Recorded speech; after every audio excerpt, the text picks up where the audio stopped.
Hello everyone, how is everyone doing? Is everyone ready for a great weekend? Lots of energies. Let me see my friend Philip. He's smiling and that beautiful beard. I hope everybody is healthy, everybody is happy, and they realize that the situation is slowly getting back to whatever they are calling the new normal. I love the new normal. It's the time where everybody is like looking forward to having a great summer, and so am I. For those of you who are wondering what we are doing here, we are creating business opportunities. We are making sure that after these 2.5 hours, we're going to be strict with the time because it's Friday, all of you have at least one connection to follow up with. And today we talk about micro LEDs, a super interesting topic. Today is actually the number 24 of our online technology meetings. We are going all the way to 15th of July, and then I go on holidays. I don't know where or how with my family, but we have still almost 1 month. Well, 1 month and 10 days of online technology meetings, and we keep growing. EPIC has now 562 members. We keep building a fantastic association. It's not about the amount of members. It is really about the amount of things we can do with this, and we're doing crazy things. Totally crazy things. The craziest thing we are doing, 24 hours of photonics. Actually, I'm going to share an event for 24 hours. So on the 24th of June, remember this, 24, on the 24th of June, we're going to be 24 hours in a row talking about photonics to answering the key question of the photonic industry these days. Will Jose survive 24 hours of photonics? We will see. I think I can manage that. Today, we also have something big to announce, which is that we keep getting more and more jobs being published in the website jobinphotonics.com. It is now, for some time already, the biggest website to find a job in photonics, and also keep reminding you, I don't want to take too much time with this, keep reminding you that all of you have access to a long list of market reports. If you are a member of EPIC, that means that you have a long list of market reports, 17,000, Carlos counted all that, 17,000 view graphs for you to access. Just let us know what is your market interest. It's all there, it's all for you, it's all for free for the EPIC members. But today, micro LEDs. When I started at EPIC 5 years ago, it was one of the topics I wanted to bring, and everybody told me, you're crazy, that's not for Europe. No, it is. Now it is. The whole supply chain is in Europe. You're going to see that. But first, I would like to thank the sponsors today. The sponsors today are Ekspla from the beautiful city of Vilnius. Ekspla is our innovative manufacturer of solid-state and fiber laser systems and components for custom systems for OEMs. Ficontec is our company in the micro assembly and testing solutions, the equipment manufacturer for doing volume manufacturing and wafer level testing. And Morphotonics is our company in the roll-to-plate manufacturing, doing roll-to-plate nano imprint machines for the micro and mini LED manufacturers. So it's a key company that we have in Europe for the manufacturing of micro optics and nano imprint of micro LEDs. And with this, I would like to start by saying that I'm extremely happy, not only because of the list of companies who are going to be speaking, but most important, because of the list of companies who have shown interest and registered for this event. 80 companies have registered for this fantastic meeting that we have today in the next 2.5 hours. I would like to actually highlight that we are making a big impact in the automotive industry. As you can see here in the system integrators, already we have had a meeting on automotive lighting, which was spectacular, but today companies like Nolden or Marelli told us, micro LEDs is interesting for us, we want to exploit it. I also am very happy to welcome companies in the consumer electronics market. Both Huawei and Sony are asking us very key questions to see how we can interact. With this, we brought together, of course, the display manufacturers, we brought together the companies who do the manufacturing equipment, the companies who actually can make alternatives to the micro LEDs, all the way to companies in the optics, in the scanning. Everyone is here, and this slide proves that we have the full supply chain in the EPIC network. That really is, because it's making my day this time. Every 2 days, we have these fantastic slides together. And with this, I would like to also remind that we are broadcasting this meeting live in YouTube. So I would like to say hello to the YouTubers now. Hello, YouTubers. How are you doing? Friday afternoon, almost weekend. Most important, if you want to connect with any of the participants today, with any of them, any of the companies I showed the supply chain, all you have to do is send me an email, jose.pozo@epic-asoc.com, jose.pozo@epic-asoc.com. With that, I will introduce you to any of the participants today. That's valid, of course, for YouTube viewers, as well as the Zoom channel participants. I'm looking forward to introduce you so you can enable business opportunities. Business opportunities like the ones that are enabled by our partner association. I'm going to see our brother association because he looks like my brother a little bit with a beard. Philip, thank you very much for being with us this beautiful afternoon. I would like to tell people what VR AR Association is doing, and also we can tell them what the kind of things we are doing together. Philip, thank you very much for being with us. The floor is yours. Jose, it's great to see you. I'm wondering if you're in your shorts right now, but I don't need to get you to stand up. Good afternoon, everyone. My name is Philip Wogart. I am part of the VR AR Association here in Europe. I look after the whole DACH region, Germany, Austria, and Switzerland. And we've been working with Epic for about 18 months now. We partnered since their first VR AR show in Stuttgart down at Sony Research and Development. And we've worked out and even presented at the big summit in Berlin last September. I'm just going to share my screen and just give you a general overview of what we do at the association and why we partner. Everyone see my screen? Fantastic. So the association is a global organization. We're about nearly 70 chapters worldwide, everywhere from Shenzhen to Vancouver and everywhere in between. Just here in Europe alone, we have about 16 different chapter presidents, ranging from everything from hardware companies to software companies to consultants working in education, as well as industry and entertainment.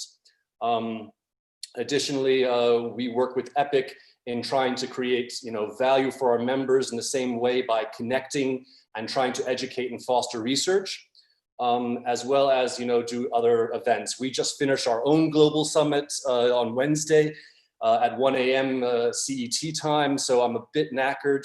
So if I'm forgetting anything, please forgive. I'm really excited about new display technologies, and micro LEDs and OLEDs are one fantastic way to reduce the form factor for these head-up displays, for these headsets and HMDs. So, I mean, for example, unfortunately, at the minute, the HoloLens 2 is using laser beam scanning, as well as, maybe the new PlayStation VR headset 2 will come out with something in a more micro display form factor. I'm glad to see that Fraunhofer FEP is here with the work they've done here in Europe for making headsets lightweight, as well as, with lots of viewing room for field of view. And I'm happy to listen and talk to anyone further in the chat windows, or if you want to know more about why your display technologies, the hardware that you guys are making is so important for what we do in terms of bringing it to industry, for training purposes or for educational purposes, or even for entertainment purposes. I'm happy to talk about, tech, hardware, and the rest of it. And that's about my minute and a half up. Thank you very much, Philip. It is great to work with you. And also, I would like to remind everyone that next year we have a meeting at Bosch to talk about smart glasses. And it's going to be also, of course, a meeting between Epic and the VR AR Association. We love because we bring the key sets of companies from both sides, the companies that are doing, as he said before, the hardware, the optics, the photonics, my life, my passion, in contact with the companies who are doing the headset, but also the software in the VR AR. It's the best of our worlds, a match made in heaven but living on earth. Thank you very much, Philip. One last thing, I want to give a quick shout out to Zine over at Yole Development. Zine, nice to see you. And David from Framos, who also presented at our own. So even we had some guys from here presenting at our global summit just 2 days ago. Give us a wave, David. And we go now to the capital of optics in Europe, that's Jena. We go to Fraunhofer IOF, and we go to my friend Uwe Vogel, who is going to tell us about how we can work together with the Fraunhofer IOF Institute. Thank you very much for being with us this beautiful afternoon. The floor and the attention of everyone looking for collaborations is yours. I think we cannot hear Uwe Vogel from Fraunhofer FEP in Dresden. We have some problem with the sound. Okay. Now you can probably hear me. We can hear you properly. The floor is yours. Thank you very much. And also, Jose, thanks again for the very kind introduction and invitation. But I slightly have to correct you. I am based in Dresden, which is also in East Germany. And I am from Fraunhofer FEP, and we are doing, well, mainly CMOS backplanes for near-to-eye emissive. So that means both OLED as well as micro-LED, micro displays, and sensing. And I would like to switch to my next slide. So this gives you an idea, actually, let's say, of the value chain that we are doing. So we are starting from IC, integrated circuitry, backplane design, so backplanes for micro displays. And we are closely related to various foundries worldwide, silicon foundries, who are actually manufacturing the micro display or the backplane wafers based on our IC design. Those wafers are typically on 8-inch wafer level, but we also have started into 300 millimeter now.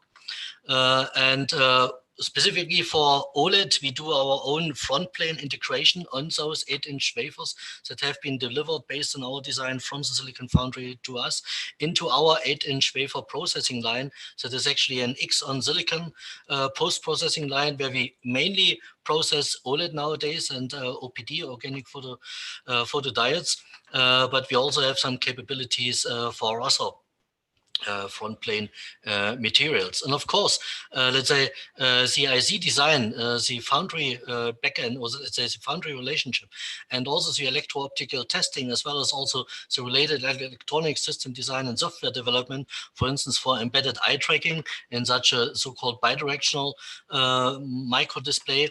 These are more or less, let's say, front plane agnostic. So the only thing that is rather specific on our side, let's say, is the OLED front plane processing, but all the other parts of that are also very are already used for micro LED backplanes. And this gives you an idea, this table about some, let's say, different, let's say, unique points we have in this CMOS backplane business.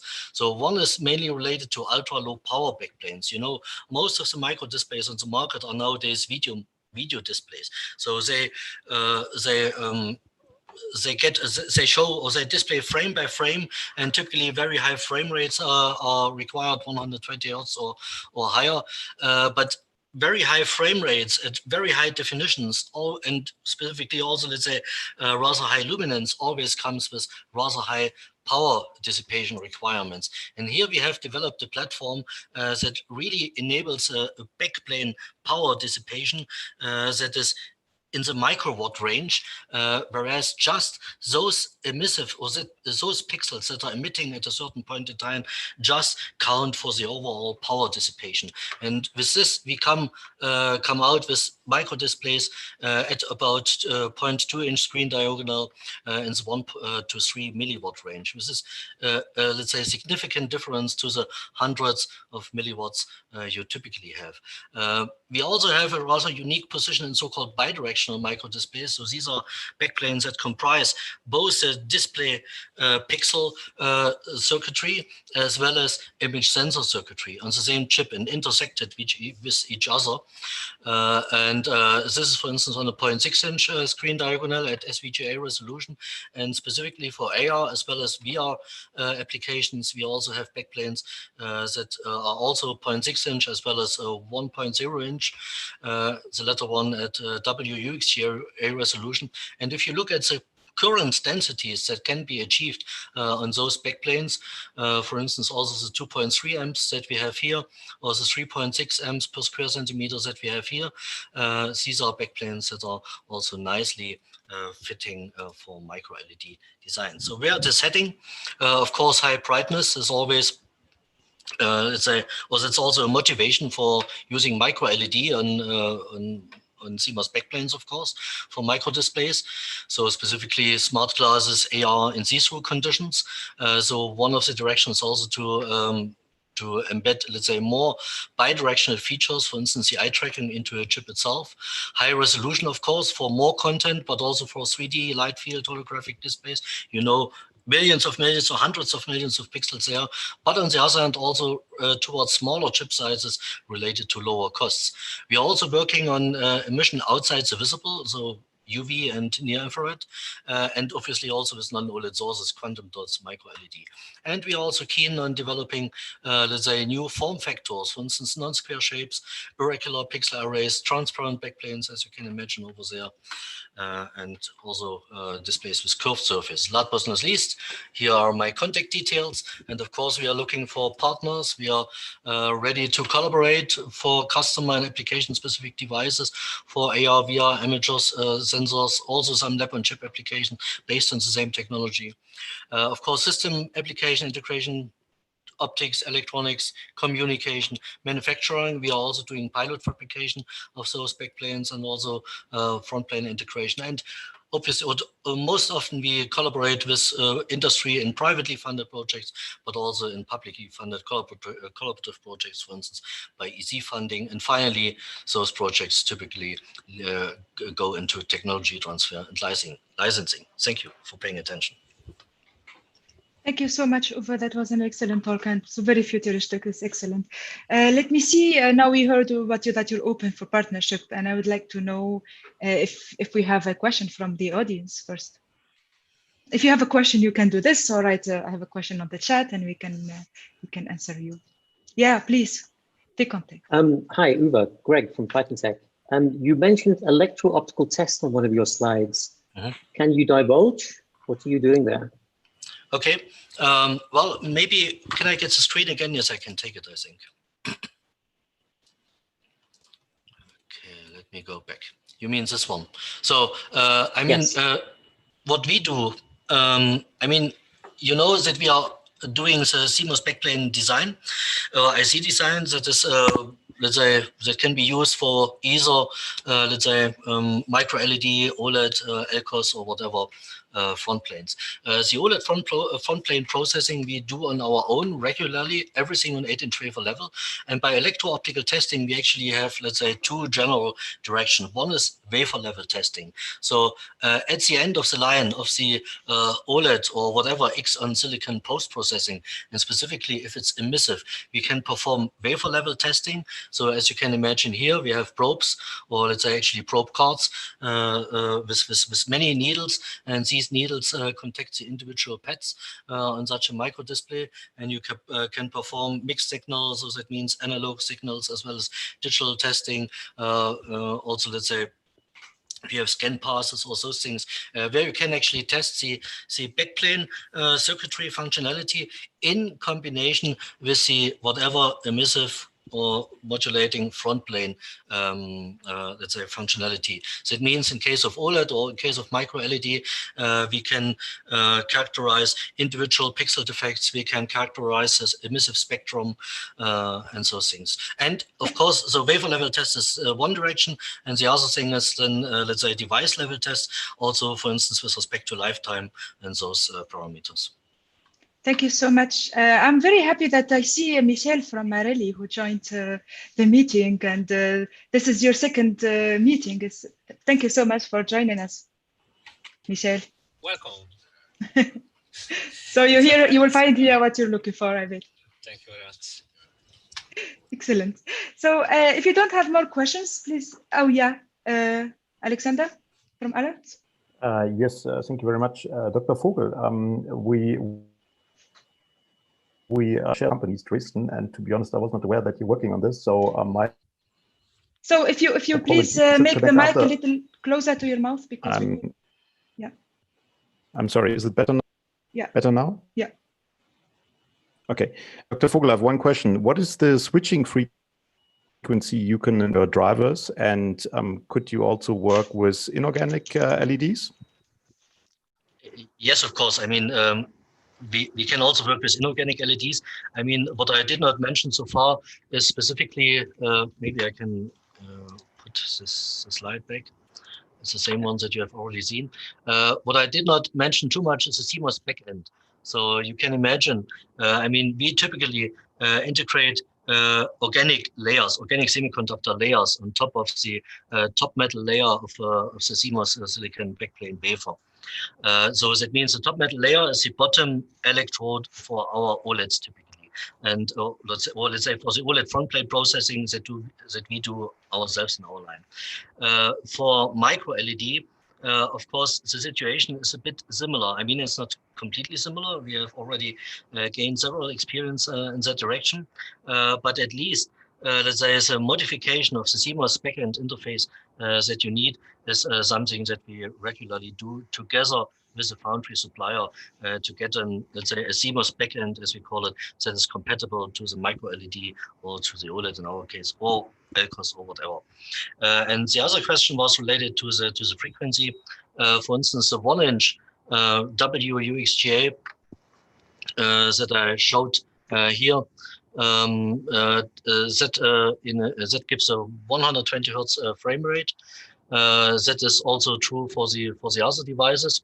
But of course, frame rate also depends on the screen size. So that means the length of the line and the parasitics that are related to such, let's say, rather lengthy wires across those rather large chips and so on. But 120 Hertz is something you can get. And if you have, let's say, even higher frequency requirements, then that is something we should talk about. Thank you so much, Uwe. We have in the chat, yeah, you can just write to Jose an email. He can make the introductions for you and he give you the contact of the person you would like to reach out. Jose will leave his email in the chat channel, but I'm sure you all have his email already. So our next speaker is Alexandra. No, wait, Sana, I have a really beautiful question in the YouTube, from the YouTube universe. I have a question from AQT, a company in Edinburgh, that fantastic quantum technologies, and they want to collaborate with Fraunhofer FEP in Dresden. Are there any products on the market which feature a micro display from Fraunhofer FEP? The question is from David Betese. I think he knew the answer. Can you elaborate on that? Or well, at least one thing that is public, we have collaborated in the past with a company, MicroLED in France, who are also doing OLED micro displays, and they also specifically feature an ultra low power device. They call it the 1 milliwatt micro display, and that is a backplane that came from us. Back to Dr. Sana-Pyka. Thank you, Dr. Jose. Uwe, what about the low-mid project that you were working with Horizons 2020 here in Europe? Is that headset with Limbach still going, or is that project gone? That project has completed, and I mean, successfully completed. So Limbach has made use of these 1-inch screen diagonal chips, WUXGA 120 Hertz, and they have also shown demos with it. And of course, we also operate such a demo with 4 of those displays, so 2 per eye in this headset. So the project itself has finished, but of course, we are in discussion how to further collaborate in this. Thank you so much, Uwe. Thank you for all the informations, and we will be glad to connect you with everybody. So the next speaker, Alexander from MICLEDI Microdisplay. We tried everything earlier. Thank you so much for joining the meeting. Please unmute. We can see you share the screen. Please, yeah, excellent. But we don't. Good afternoon, everyone. Now we do. Yes, absolutely. Good afternoon, everyone. Alexander is here. So I'm a co-founder and CEO at MICLEDI. And MICLEDI Microdisplays, we are a tech startup in Belgium, and we are developing the world's smallest microdisplay, right? And what we would really like to do, we would like to help the AR industry and AR products to kind of jump on a similar success trajectory that we all saw from mobile phones. And to do that, we are focusing on one important component, which is a microdisplay. Well, if you look at these glasses today, unfortunately, you can't make this nice, sexy consumer products with the display technologies that are available on the market. I'm trying to switch my slide. Yes, you can see it now. So here's a small example of what you would find if you open a latest AR headset. So the little box in red, actually all of this is a display. As you see, it takes more or less most of the space inside of the headset. And you need 2 of these displays today, 1 per eye. So the technology that is very commonly used, and I chose for comparison, is LCOS, liquid crystal on silicon. And this is a reflective display, which is fundamentally a 3D bulky component. All right. So it's also quite power hungry. And this means that not only the display is needed, but also a large battery pack has to sit somewhere in the headset. And finally, the image quality today is limited, and mainly image quality in terms of brightness, because brightness is extremely important for AR applications. So the display solutions today are not yet the right solutions for real big consumer products. And actually, this is where MICLEDI is stepping in. So 2 years ago, we started developing AR microdisplay based on microLEDs. And the technology that we have, we target two important differences. So first of all, we are looking at least 10x reduction in the display volume, display size. And second, we are looking at least 1000x improvement in the image quality. And by the image quality, I mean kind of a compound improvement of different things like pixel resolution, the brightness, the color accuracy, contrast, and a couple of other things. The business model that we have, so we really want to make these components, manufacture them in a fabless approach, and then we offer these components to the headset makers. Well, that's the business slide. I understand that I'm talking to a very technical crowd here. So you probably think, yeah, show us what's so special about technology. I do have a slide for that. Let's move on. So the most important technical uniqueness of what we do at MICLEDI is in the solution that we have for monolithic integration of microLEDs on 300mm CMOS wafers. So 300mm platform is kind of the latest and the greatest for manufacturing of advanced logic chips, memory chips. Now we would like to use it also for microdisplays. There are many very nice advantages in this platform. I would like to highlight three most important ones. So the first one is the very high manufacturing accuracy in terms of the bonding, depositions, lithographies, and the two primary applications for that is actually bonding for microLEDs with pixel size, with very small pixel sizes down to 1 micron, so a very, very high resolution display. And the second important one is the use of nanoscale structures of really nanometer size to create integrated metal lenses to steer the beam that is coming out of the display. Second advantage is that actually 300mm offers a really nice access to latest CMOS nodes. Very important for the power consumption, especially if you think of a compact consumer device, but also for the algorithms. You can do a lot of fancy calibrations and calculations to create a perfect image quality. Think about, for example, dynamic and static calibrations for LED imperfections. You need a lot of processing power to do that, only possible in 300mm. And finally, it's a very nice platform actually to create high volume consumer products. Important part that manufacturing facilities, they installed today, so this would be at virtually no additional capex to MICLEDI. And also this platform is a very nice, attractive scaling for the cost volume. Well, I explained you all the nice things. Of course, there are challenges. So the most important challenge that up till now, nobody has been using 300mm platform and fabs to manufacture LEDs.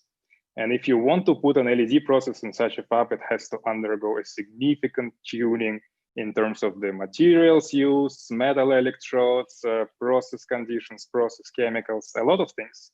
So it's actually a pretty large technology development that we need to do. That's one challenge. Another challenge, where do you go with such a technology developments? Actually, there are very few places in the world that are capable of doing R&D in 300mm. As example, here in this slide, on the left, I show how a typical manufacturing facility looks like. So it's a huge fab with many billions of capital investments. It's running a large amount of wafers constantly around the clock for the latest memories and logic chips. You can't go to a fab like that and ask them, okay, guys, please stop and try implementing for us a new, very risky, very fancy micro-LED product, a radical innovation. So at MICLEDI, we have a different approach to that, actually. And that's what you see on the right-hand side of the slide. MICLEDI is a spin-out of IMEC. IMEC is an R&D center in microelectronics in Belgium. And what we are using for the technology development is the 300mm pilot line, specifically tailored for developing of new technologies and more innovative research compared to manufacturing facilities. Three important things that we leverage from IMEC is the equipment base. So in fact, what's installed in this pilot line is very close, very comparable to the fab, which gives us an option to develop the technology first at IMEC and then move it into the manufacturing facility once the risks are reduced. Second point is really a top class team of research engineers that are working on this project together with us. And of course, also the access to this fab and the necessary IP for manufacturing. So that's another uniqueness of MICLEDI approach. As I mentioned, we are looking at the foundry mode manufacturing, and this is the slide that we specifically made for today. Foundry mode manufacturing actually implies a lot of partnerships. The key for EPIC, as Jose was explaining in the beginning. So what we want to do at MICLEDI, we are focusing on the display design and also on the calibration. And the manufacturing parts in between, we're actually looking for partners to use commercial existing AP wafer supply for LEDs. We will work with CMOS foundries for manufacturing that. For companies dealing with optoelectronic packaging and test, this is something that we also would like to do in subcontracting mode. And I quickly looked up different members and I indicated where the EPIC partners are located. And finally, on the very right side of this slide, we want to offer these components as B2B to headset makers. And we do have some headset makers companies in EPIC and also, I believe, in the meeting today. So this was my invitation to collaborate and the information that I wanted to share today about MICLEDI. I'm open for questions.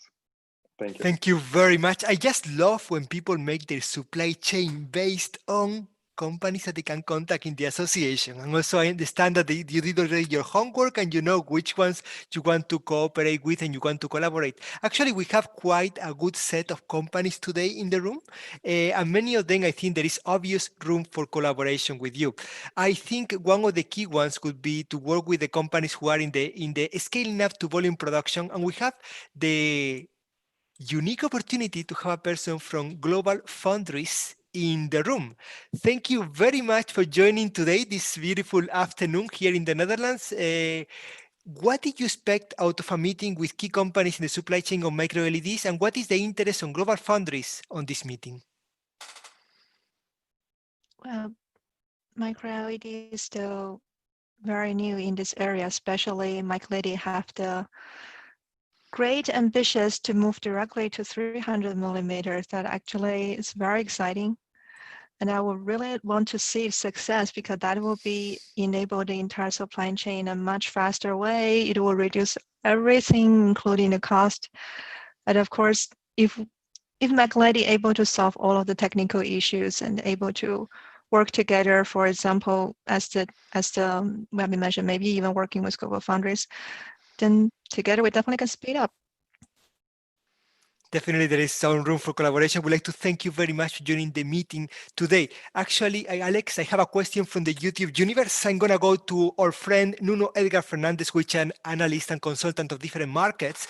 He asked, can micro-LEDs be used as a pump source for lasers operating at a very small scale, or diode lasers for the matter?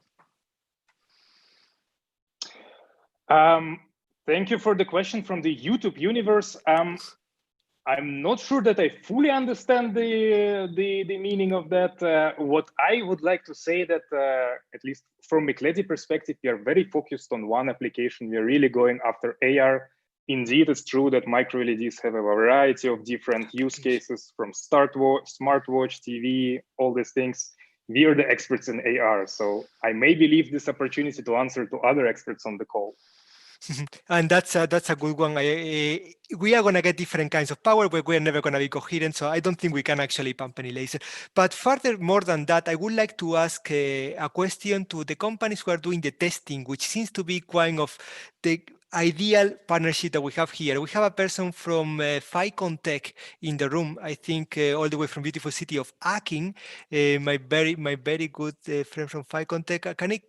Yes, here you are, Greg. Sorry, I couldn't find you with so many people today. Greg, you are setting up a very strong position for Ficontec in wafer level testing. How do you see this in the micro-LED business? Well, to a large extent, that's not going to be very much different from what we would do for VCSEL testing. It's a light source on a wafer. It looks to be a similar scale from a positioning point of view. So I don't really see any major difficulties there. One thing I would add is we don't do outsourced testing, but we do have partners based in the region where they are as well, who could jump in and do exactly that. Fantastic. And I think there's obviously a room for collaboration there. We'll make an introduction and we go now to a beautiful city of Veldhoven, company Morphotonics. Erhan, how are you doing today? You have a question, right? Hey, how are you guys? Yes, I was just curious how, what exactly was meant by monolithic for MicroLEDs by MICLEDI. And what does the pixel structure look like? Just curious. What do you mean by monolithic and what is the pixel structure? Alex. Right. So first of all, indeed, the definition of monolithic is kind of maybe a more professional jargon here. So the meaning is that the micro-LED display as a whole is built on top of 300 millimeter wafer as a substrate, right? So it's really stacked devices. You have a silicon CMOS in advanced CMOS node, and then micro-LEDs are coming directly on top of that. So it's one device. It's not a pick and place technology where each pixel is moved one by one, but it's really monolithic wafer solution. Pixel structure, you know, I would love to talk about that. I feel very passionate about technology and can speak for hours about this. But for today's meeting, actually, I was not planning to share really the secret sauce details. We could take this online and really discuss it in more one-to-one way.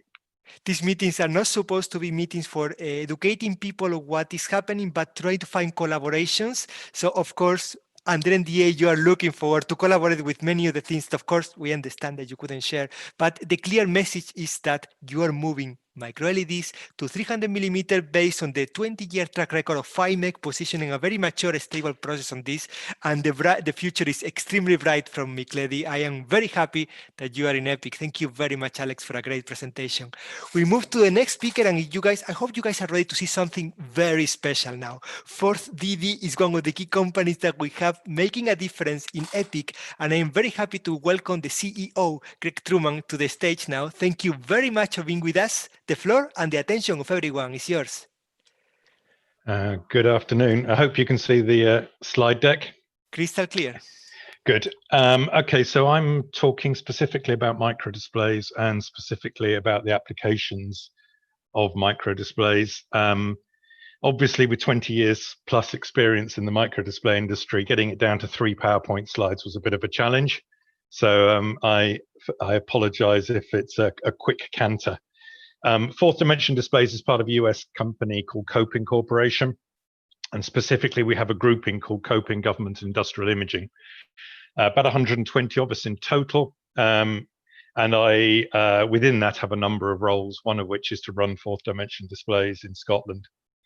We produce in-house LCD and LCOS microdisplays, and with our partners, we produce OLED microdisplays, and we have an interest in micro-LED microdisplays for some application areas that we work. I'm not going to go through all this slide in detail. You can see the sorts of areas that we work, everything from enterprise wearables.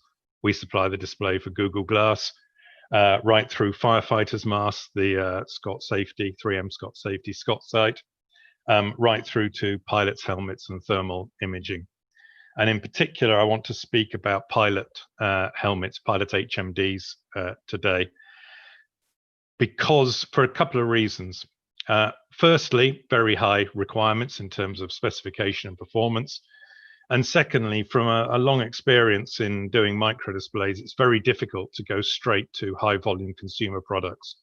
The price point that is demanded in consumer areas is very low, or even in high volume enterprise markets is very low. And producing a very high quality display at a very low price point is challenging, very challenging, and an easy way to burn a lot of money. Obviously, in the military market, the volumes are lower, the performance requirements are often higher, but the key thing is that the price point of the micro display is probably 2 orders of magnitude higher. So you have a much better chance of producing something in the early days of a technology that will have a decent sort of cost price model. So I'm going to specifically focus on the pilot HMD application. We were basically the first company to do this with the Kopin transmissive SXGA back in the days of the Comanche attack helicopter, a program that ultimately got cancelled. So you're going back to the mid-1990s, a long time ago. We're currently the supplier to pretty much all the operational pilot HMD programs globally, most of which are still using transmissive LCD solutions with generally quite bright backlights. If you look at the evolution, we've gone from monochrome systems, still quite a lot of monochrome systems out there, black and green or black and white, up to typically around SXGA resolution at the moment, and often with relatively low refresh rates. A lot of this, the refresh rate is governed rather by the platform. Quite often you find you can run your display faster, but the platform has a legacy 60 Hertz video system. There has been a recent migration towards color displays, but it's difficult to get the required brightness with a color display with most technologies to be bright enough against the bright sunlight of a pilot application. Thinking that in a lot of instances here, you're projecting it off the visor. So you need very high brightness in the daylight requirement and very high contrast in the nighttime, and a huge dynamic range to be able to use the same display both at night and during the day. Resolution is still typically SXGA, and refresh rates today are still typically 30 to 60 Hertz. So why are we interested in MicroLED? We're interested in MicroLED because it enables the next generation. You all know that it's supposed to be the brightest micro display technology, and that's a key requirement, an opportunity to really overcome some of the brightness challenges that all of today's technologies have.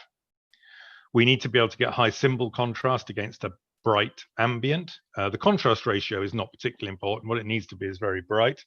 But at the nighttime, you need to avoid green glow. You need to avoid any leakage through.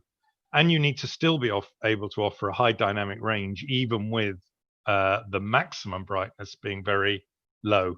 It's a very, very challenging requirement in terms of the operating environment. We want to be able to go to 120 Hertz to be able to work with the latest digital night vision sensors. And if you do the maths and you look at the sorts of fields of view they want to give the pilot, and you want to get to eye limiting resolution, you want something like 2K by 2K. You don't need 4K, you don't need 8K, but you really want to get to 2048 by 2048 for these applications. So coming back to the epic questions, what can we do for you? What can you do for us? We understand the microdisplay industry. We've shipped over tens of millions of microdisplays back in the days of camcorders, digital still cameras. We've probably done 100,000 plus at high resolution, at SXGA resolution. We had the first VR HMD that had HD performance back in 2004. We've also done 100 plus silicon backplanes for LCD, LCOS, micro OLED. That's 100 plus that have got into production. So we know an awful lot about silicon backplane design, whether it be voltage driven or current driven applications. And we also know a lot about the customers and the customer requirements. As you can imagine, after the time we've been in this industry, we've got very strong customer relationships. We understand what they want. The devil is often in the detail, and there's a lot of detail in micro displays. And they have requirements for new micro displays. So that's what we bring to the party. We understand what the market, what the customers want. What can you do for us? We don't intend to deposit micro LED arrays. We don't intend to have the reactors and the deposition machines. So we're looking for a partner who can basically work with us. We bring market expertise and we bring backplane expertise to the party. We're looking for somebody who can bring the micro LED array expertise to work with us. We obviously have interest in consumer applications, enterprise, etc. But as our sort of lead application, we're very much looking at some of the high resolution military opportunities with our existing customer base. And that's it. Thank you so much for the very nice talk. It's a right place to look for partners, because here we have joining array. We have from CE Aleti Henny. How are you doing, Henny? Can you please unmute yourself? Hello, Sarah. How are you? What can you answer? Sorry, I missed your question. Please, if you can repeat it, because Greg here was telling us that he's looking for partners to work on that can collaborate and work on micro-LED array. Yes, talking to Copian, it's something very interesting, and why not? It's a very good opportunity. If there's any means, we are open for that. Excellent. Let me open the field for questions from the audience. We have a beautiful question, I think, from the Sharp in the UK.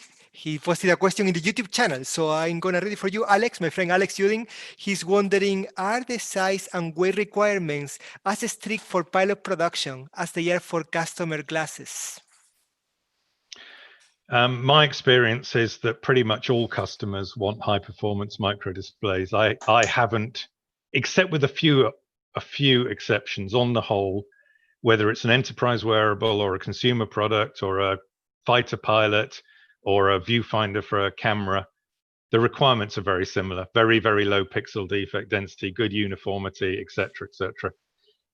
You don't really get just because a display is going to be sold at $20, you don't really get a pass on the specs. And that's what makes doing consumer products so difficult. They're expecting to pay $20, $25, $30 for a microdisplay solution, but the performance has to be the same as the pilot display. Perhaps not the resolution, but certainly the quality of the product still has to be very high. And that's really difficult to just do for $10 or $30 as a profitable yielded business. Really challenging.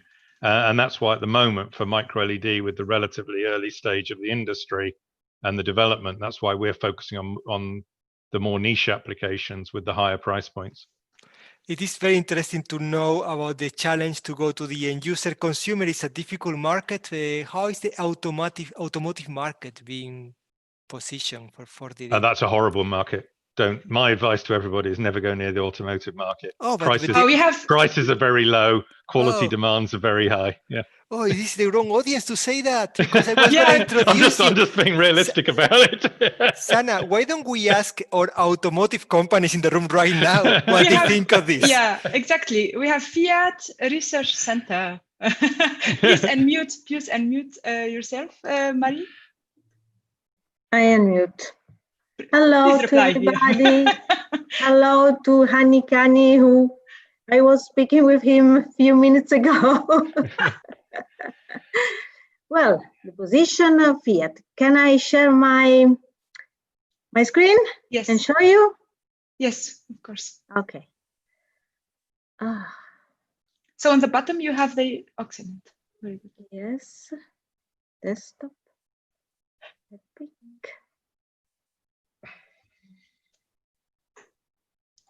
I think you need to click again and then it will open. Do you see? It's not open yet.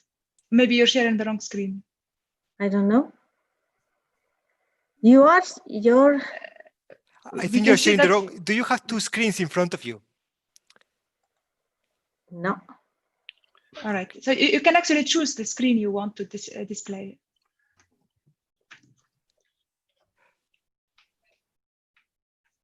Yeah, it's working now. Excellent. It is working? Yes. Okay.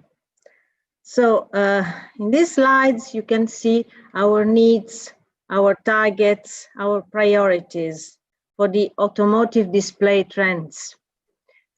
We need for the future, for the present and future, larger displays with a direct view plus 20, a non-standard aspect ratio, head up towards contact analog. We need higher resolution. In the near future, FHD, UHD might come higher towards retina, higher display quality, larger gamut, faster response time to LCD, lower power, sunlight readability. Then we need flexible displays with seamless integration. It is because we have stylistic problems and we must face that. And more displays. Today, luxury cars displays are tomorrow intermediate. Instrument cluster, infotainment, controls, HUD, rear seat, smart mirrors. So these are the pictures that show today and tomorrow. You see, today we have many different displays. Tomorrow, we would like to have very big displays with touch functions to have all the information on one single display. At CRF, what we do, we do not produce display, but we characterize them. We characterize with our standards.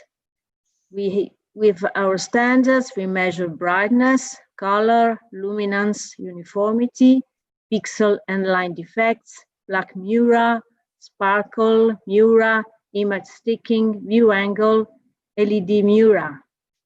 And we have two different standards, the FCA 7, and 9. It measures the current density, the device luminance, the device colorimetric coordinates, and a microscope analysis with non-contact profilometer. The other standards means make thermal cycles, electrical performances will be checked at the end of the test. Humidity test, electrical performance are checked at the end of the test. Accelerated weathering with IJ 2004-12, and the natural weathering. We keep 1 year or 6 months at external exposure on the roof of our buildings. So we have these instruments. We have two kinds of radiant photocolorimetric camera.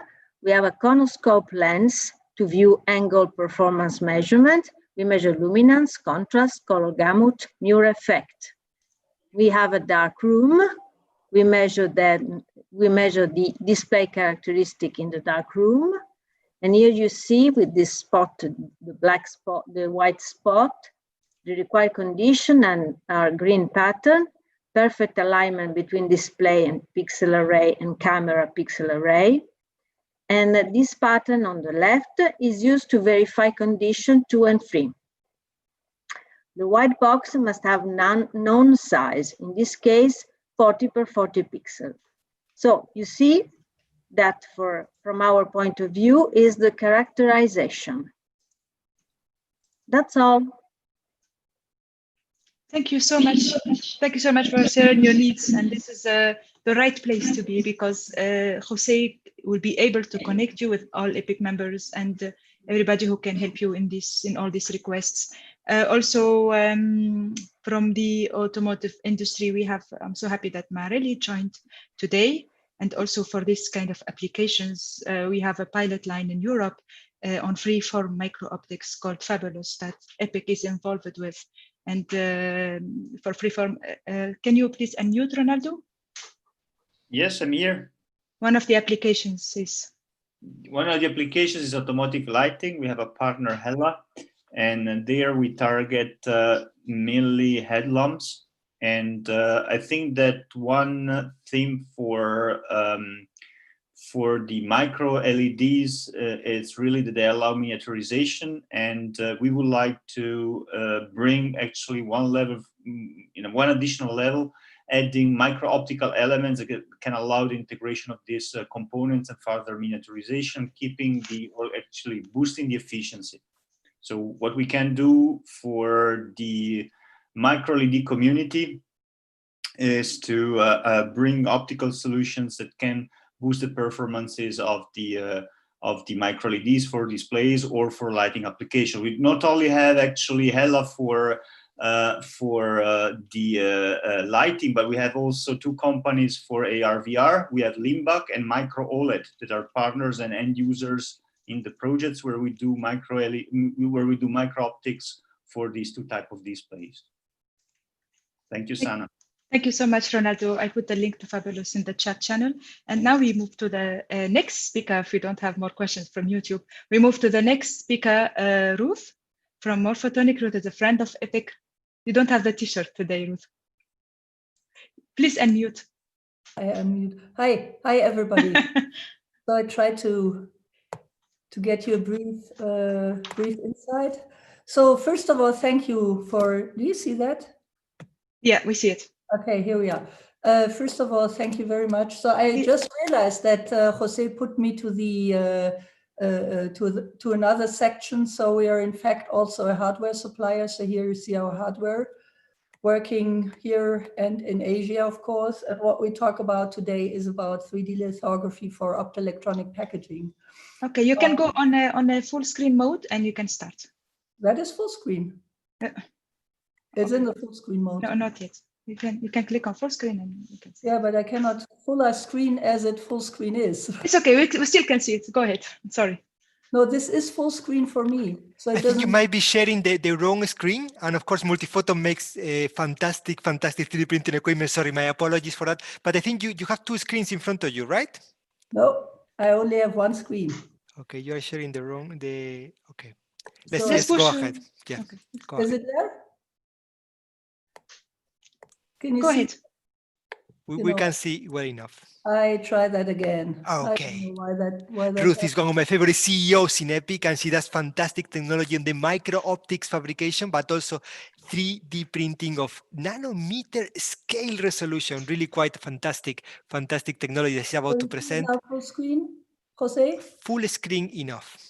The floor is yours. Whatever. So just some key facts. So we're a spin-off of Fraunhofer, investor funded, and what you see here is we supply a hardware, but also do projects with our customers like prototyping and engineering projects, pay-per-use projects, and production with strong expertise in technology and materials, software, hardware, integration, and so on, and a full set of IP as well as registered brand in negotiation with distributors for Japan and China, India, and Korea. So we will possibly close that in summer. Now 18 people with ongoing growth. So one thing which is very, very prominent here is that we basically can run any type of device in our equipment. So it can be a micro LED, it can be a LED, it can be a VCSEL, edge emitting laser, as you see here. So here are some examples, and we only need max 3 steps for processing. So this is a sketch of a LED which is mounted on a TO socket. You dispense the material, you fabricate your micro optics, you use a development step, and here you are with the micro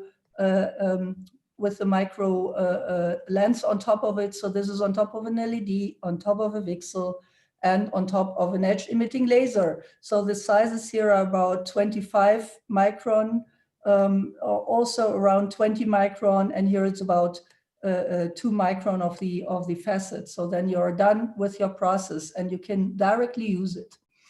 So to see the entire range, what we're spanning is we're doing. Sorry to interrupt.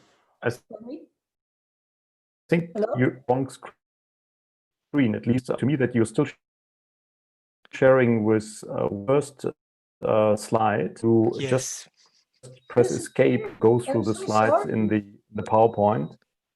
This is no worries. No, it's okay.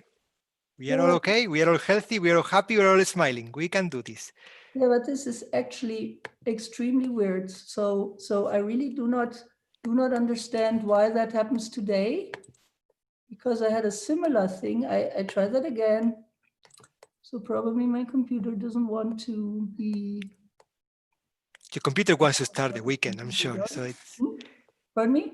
Your computer really wants to start the weekend. Ruth, why don't we do one thing? I'm gonna get my staff to call you and to solve this offline. I talk to you. Just put it up, please. Okay, let's do that. Because this is really weird.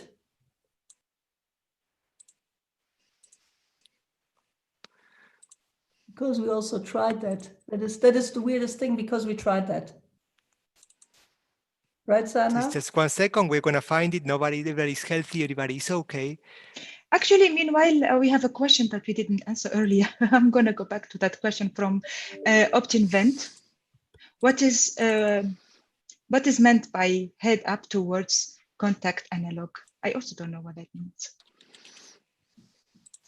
I think the question was meant to Alexander, is that correct? Ivan? I think it was, yeah, it was a question for the lady from FIAT. Ah, yeah, Marie. Yes. Please unmute and you can answer her, Marie. Yes, present. So the question is, what is meant by head up towards contact analog? What is the question? Sorry. What did you mean by head up towards contact analog?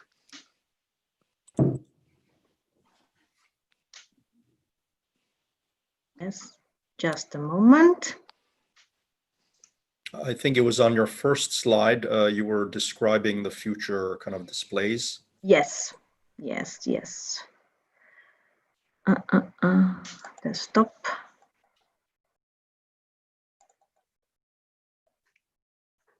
This one?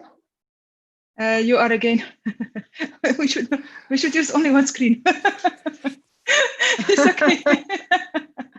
If you can use the other screen. It is one of those days. Cheers, everyone.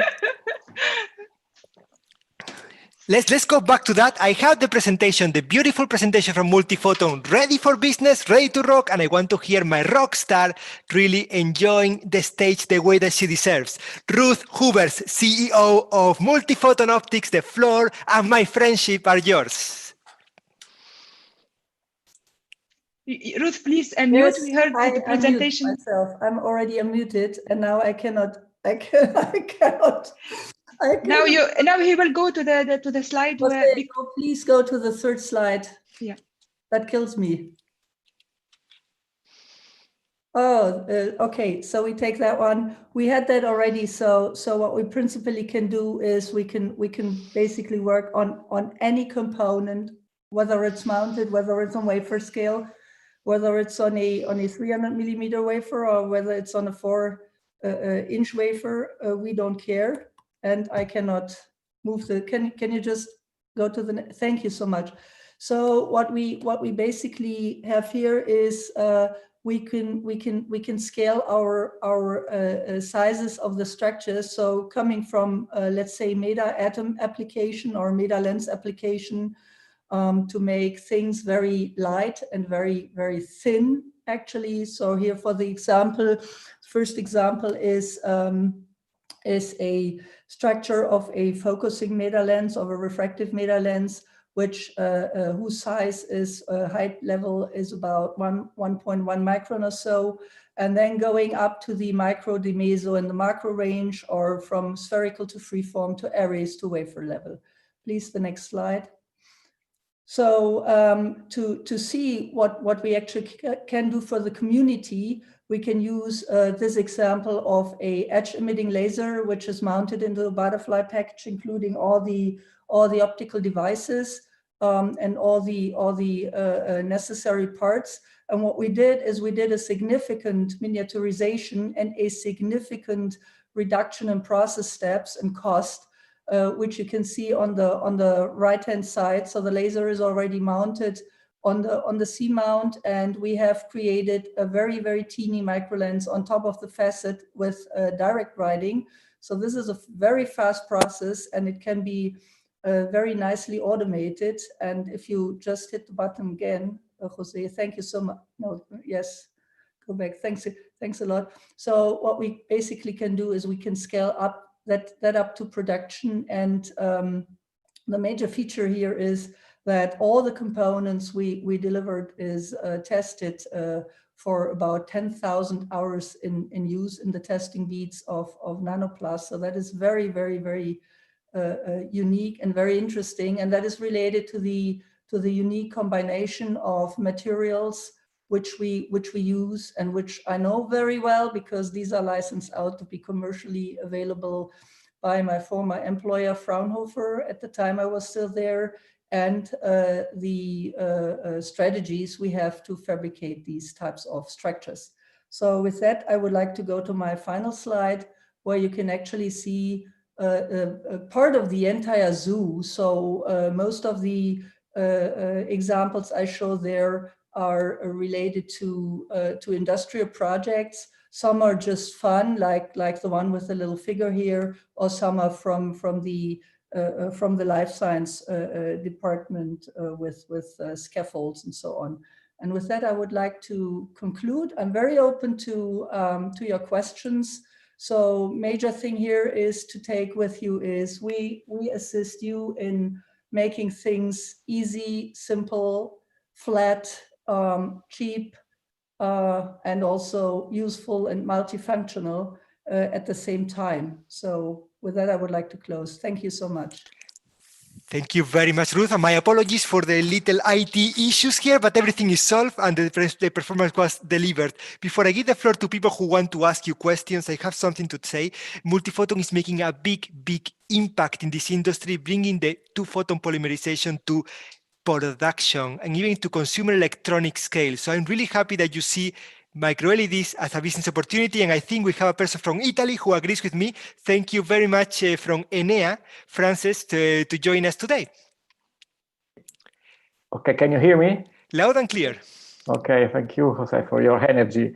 And thank you, Ruth, for your presentation. Just I saw from your last slide, direct laser writing. The question is rise because I work with this kind of technique to make quantum dots for micro-LED. So it seems that you use direct laser writing to shape the surface. Is it correct? Or what we do is we directly create these structures. If we want to say so, we also have projects with our industry customers to shape the surface if we want to. You all can do all kinds of meta structures, also like meta surfaces and something like that. So, but we do not use the beam for, let's say, modifying the surface, except when we go to metal ablation, what we also do for our customers. So probably I missed something. So what is the, you use direct laser writing to do what? To create micro-optical structures, meta atoms, meta surfaces. And for some of the applications in the optics business, we do also ablation. Okay, thank you. Thank you very much. And we have a newcomer to this meeting, Jordi Castells from Mint. Jordi, thank you very much for being with us this afternoon. What is your question? Please unmute yourself so we can hear you. Thank you. Sorry about my audio. Now it's okay. Yeah. The question was a little bit for the direct laser that she said she's done. Which is the roughness that they can get, they can arrive? The roughness is typically, let's say, what we use typically as roughness for our customers is about 20 to 30 nanometer, but you can go much, much lower, 10. So 5 has been the very best we ever did. But then you got to be very slow for 5. So if there is no need to go to 5, it's it's useless, right? So even with UV light or blue light, you can go to 2030. It's very, very good. I have another question here from a beautiful company called Fluxim. Thank you very much, Danny, for being with us this afternoon. What's your question? Yeah, thanks for the presentation. We have seen before you had some lenses. One was a Fresnel, some micro nanostructure. I was wondering, you're using a 2-photon polymerization, right? How do you ensure that you're maintaining the shape of this micro nanostructure after you have your CAD design? Or so what we have is we have recipes to actually run the lenses, and of course you need to do a shape adaptation. So we have recipes to do so. I'm very curious about fluxing, Daniele. What is fluxing? What are you doing at this meeting? Looking for partnerships, of course, but what kind of partners? Yeah, our company is developing software and characterization hardware for especially organic LED emitting diodes industry. We are working with big player in the micro OLED display industry, like for commercial application, large area displays. And in general, our software is called CENTRO, is somehow a standard for the realization, for the development of this kind of devices. Before the characterization, you are designing the LED emitting devices with our simulation software. Thanks a lot. You are at the right place to find partnerships. I'm going to go to a friend of mine, Adrian from AC Consulting. Thank you for very much for being here today. What's your question for Multiphoton? Thank you. Yeah, great presentation. Really interesting capabilities. I was just curious as to what optical materials you work with. If there are any limitations, high index materials, for example. Are there any limitations there? So we basically can work with any photosensitive material, and even did some experiments with non-photosensitive materials due to our very, very strong materials expertise. So we can use anything available on the market, even if it's not on the market. So we found one of our competitors' materials in the USA, and the people asked us to take us with us because they could not they did not know how to get rid of it. So even that one worked. So we tried that also, just for a fun experiment. So whatever is available on the market, and also for the high index materials. So we work with material suppliers who have a high let's say higher degree of inorganics. You also can do like shaping of the structures, and then do pyralization of the let's say more organic parts. So you can basically tune the refractive index if you want to, and so on and so on. So there is basically no limits to any of these imaginations, because most of the processes already have been shown at my time at Fraunhofer with high refractive index materials. And the optical designers, they are very, very excellent in, when they use once they know the dispersion relation or the refractive index for a certain wavelength, they can do a fantastic design, and also adaptation vice versa to the equipment what you use. So that is a very, very good way of starting things out. Thank you very much. Ruth, you always get so much questions, so much information, and it's because you're making something that's making a difference in this industry. I'm so happy that you're here. And I want to continue touching the finger of the automotive industry. We have seen you automotive today in the room. It's their first ever EPIC meeting, so let's welcome him. What are you doing at this meeting, Stefan, and what kind of cooperations can we do with you? So hello, Stefan Hermann. Yeah, hello. Yes, I'm just here today to watch what's going on the market. What I heard is we are producing headlamps, rear lamps, and every kind of exterior lamps, and just getting ideas what's possible in this field of automotive lighting. Stefan, did you see the presentation from Greg from 4DD? He's very happy to work in the consumer, and he's scared about the automotive industry. What do you have to say to him? In the moment, nothing. So just let me watch for this session, and later on I will go to someone who's we can work together. You want me to go to someone who has a lot to say about the automotive industry and how difficult it is to enter that market? We have somebody from SUS Micro Optics today here in the room, right? Wilfred, are you with us today? Let me unmute you. Almost here.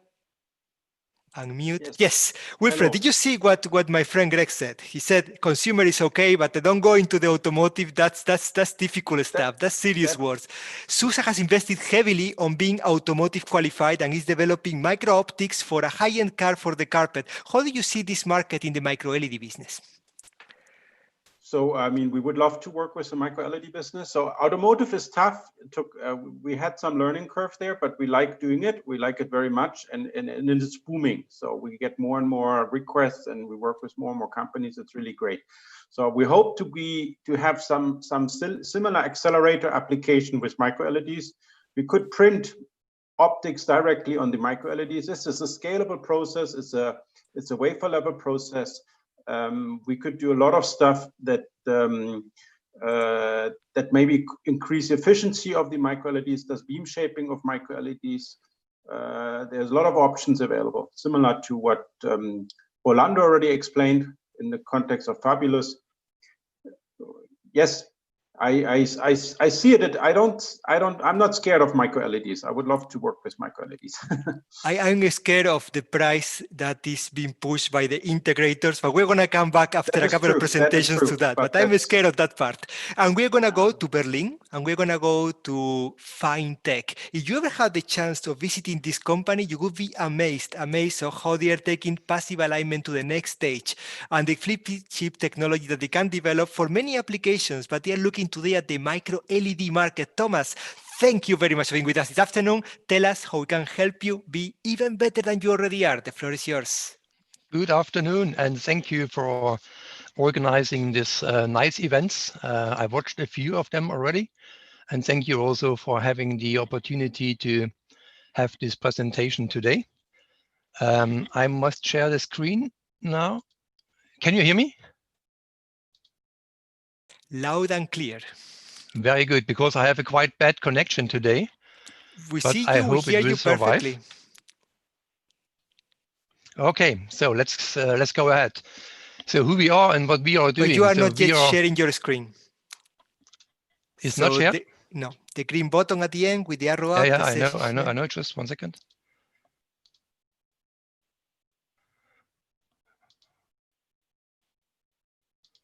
I'm clicking.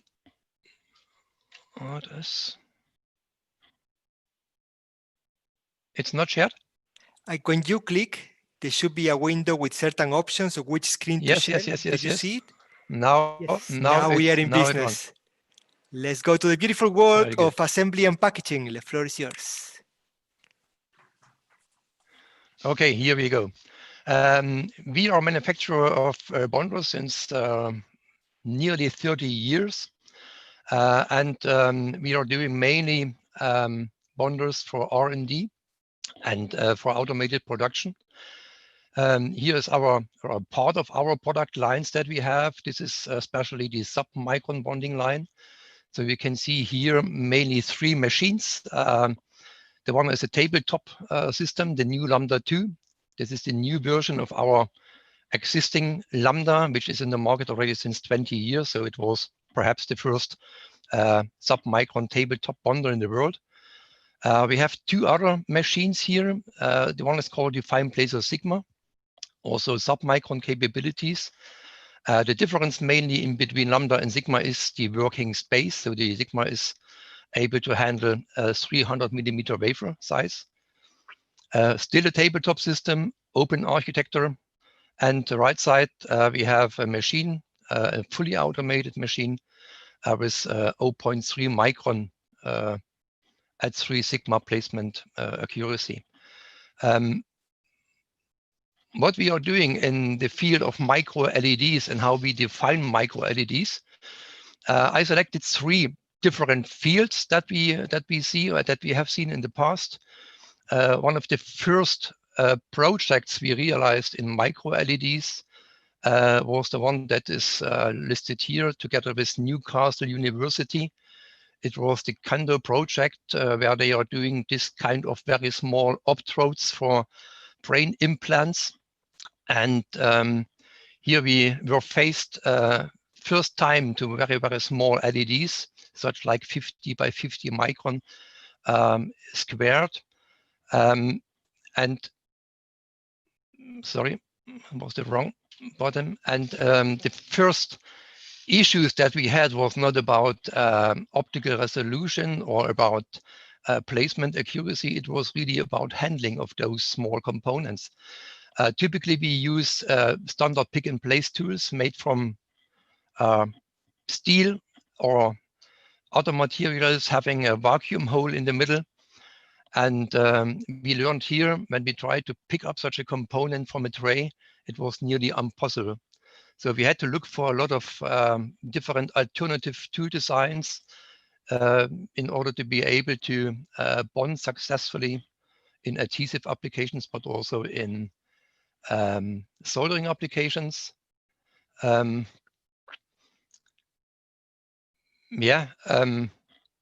Problems are also, of course, to transfer heat through to a very tiny tool. And what we have finally done with this project, together with Newcastle University on our Lambda, the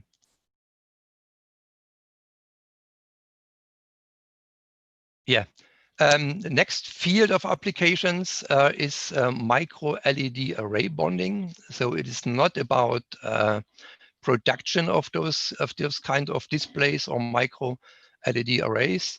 This is also an R&D application. And here we have an example of a micro-LED array. The array size and bump pitch is down to 25 micron. The array size is 10 by 50 millimeters. We had here indium bumps on the array with about 10 micron height. And we had to bond 4 of those arrays to one carrier. The challenging part here was, as always with indium, to have a well-done cleaning process. And of course, because of the bump size, you need a really good accuracy and a really coplanar die attach. Process control, of course, is also important. So we see here on the picture, when we test here on our bonder, the function after bonding, and we had here 100% connection on the LED arrays. And this application was done with the fine placer Sigma, as you can see here. We have also more information, including some videos about this application on our webpage. So if you're interested, just watch it here using this link. And finally, the third application field that we see is micro and mini LED rework. So Finetech has also some background in doing rework applications. So we have SMD rework machines. And so we use this experience and this know-how also for doing micro LED rework. That means we are able to repair single LEDs out of an array. We have solutions for manual rework and also for fully automated one. What we see here is a rework cycle in those 4 pictures where we take a small LED. This is about 125 by 250 micrometer. We desolder this out of a panel. So we can see left upper side where we have the tool.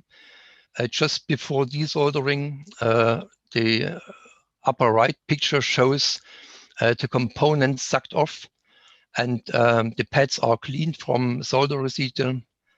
And the upper at the down line left picture is picking a new LED from a blue tape and finally placing it in position and solder it back to the panel. So this is really a fully automated rework cycle that we are doing together with our fully automated FineBlazer or FineXT 5205. Can you still hear me? Yes. Hello, Yes, we hello. do. Yes, we do. Yes, we do, because I got some message here that the connection is interrupted. No. So this is already my last page here. So the typical questions, what we can do for you and what you can do for us. As we are manufacturing equipment, of course, we can offer a wide range of different equipments. We have, a lot of solutions in micro LED bonding already. So if you are interested in those kind of products and solutions, please contact us, if possible, in a quite early stage. We are willing and ready to learn from you, from our partners, and to develop our capabilities further. That's it. Thank you very much. Thank you so much for the very nice talk, Thomas. I think you will find your happiness here. First, let me introduce our friend and big member, Jabir. We have Simon who joined here. How are you doing, Simon? Can you please unmute?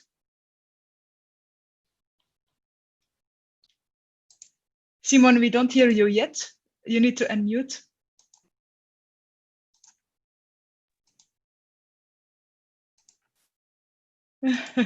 It's okay.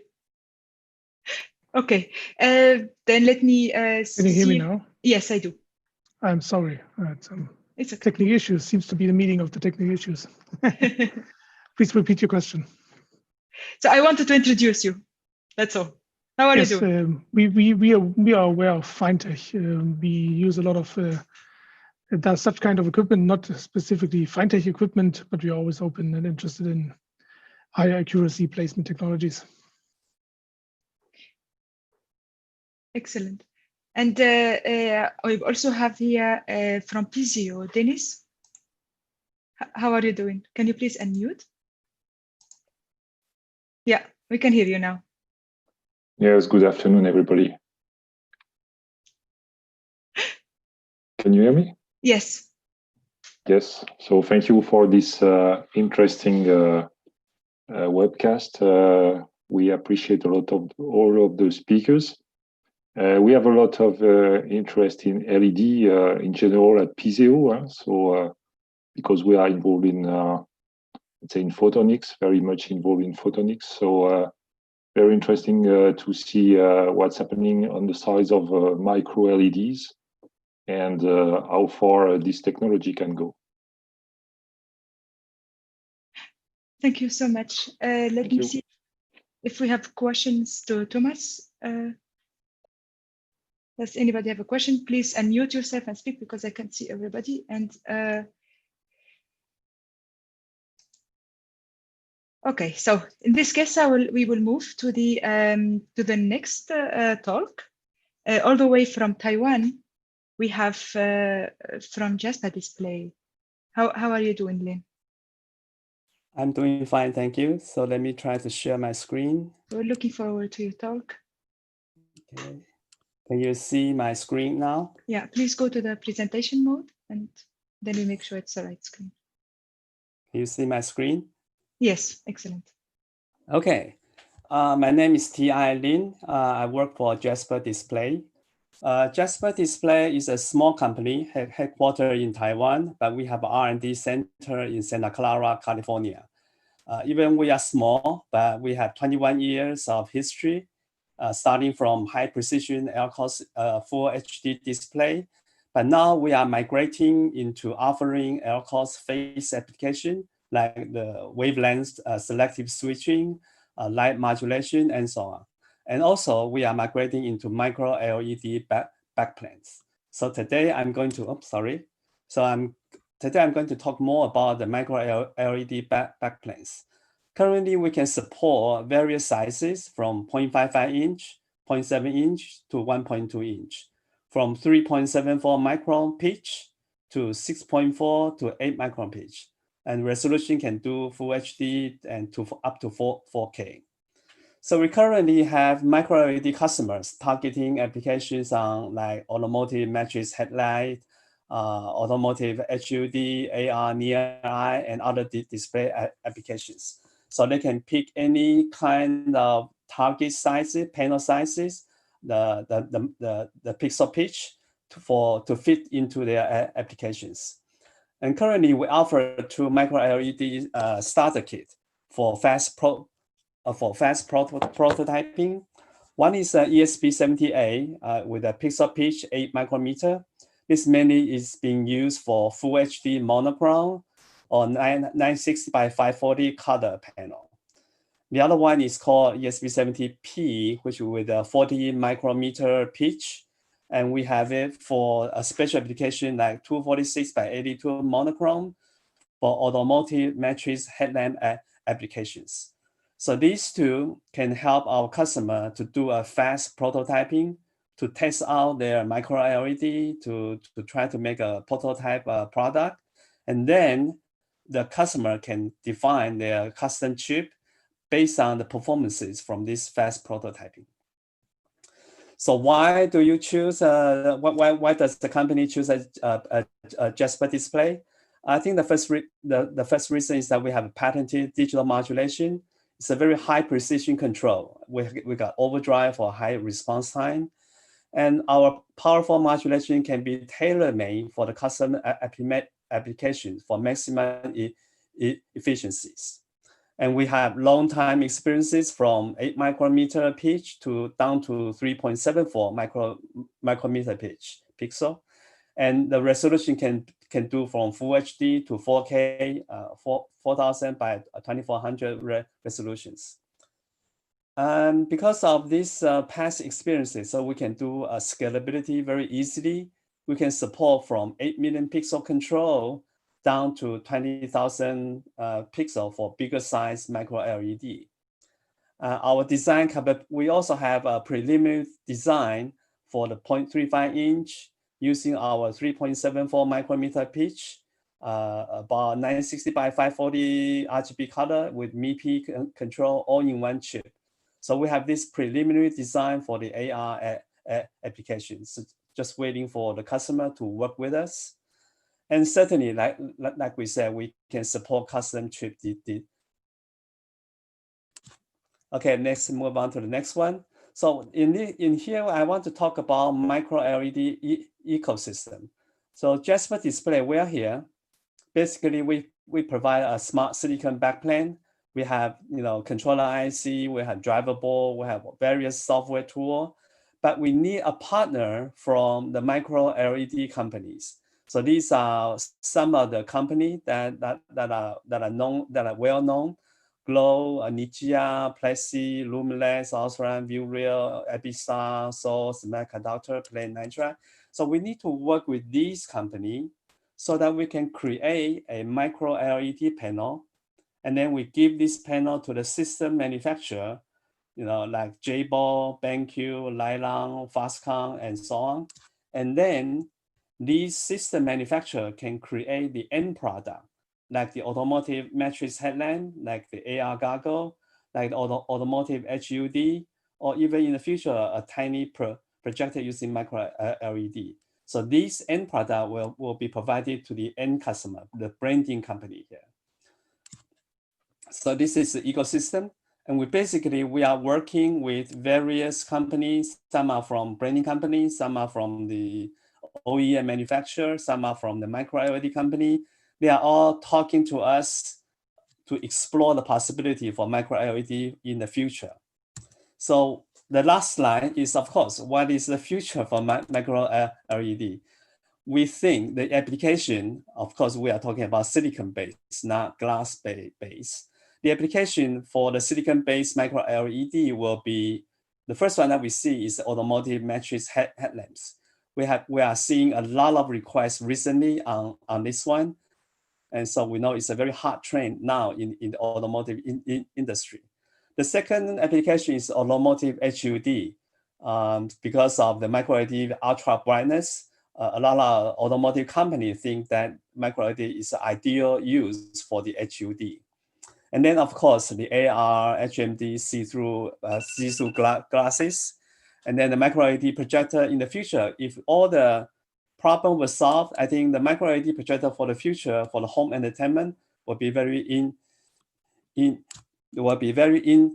interesting. And then, of course, there are various innovative projection applications that we haven't think of. So we believe that the micro-LED will have a lot of new ideas coming from here. And of course, there are challenges like the efficiency for smaller micro-LED pitch, like 3 micrometer, 2.5 micrometer, even down to 1 micrometer. How about the efficiency for the smaller pitch? Secondly is the mass transfer versus monolithic, and also the yield problem. With the monolithic, I think the yield will be better. But when we talk about single panel cutter, then we need to do 3 transfer.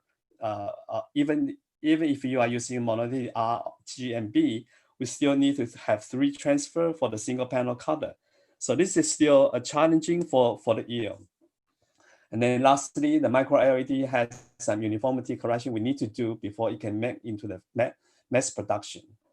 So on this slide, on the right-hand side, this is a typical starter kit that we provide 8-inch wafer, the driver board, the software, the fluxes, and the power supply, and so on.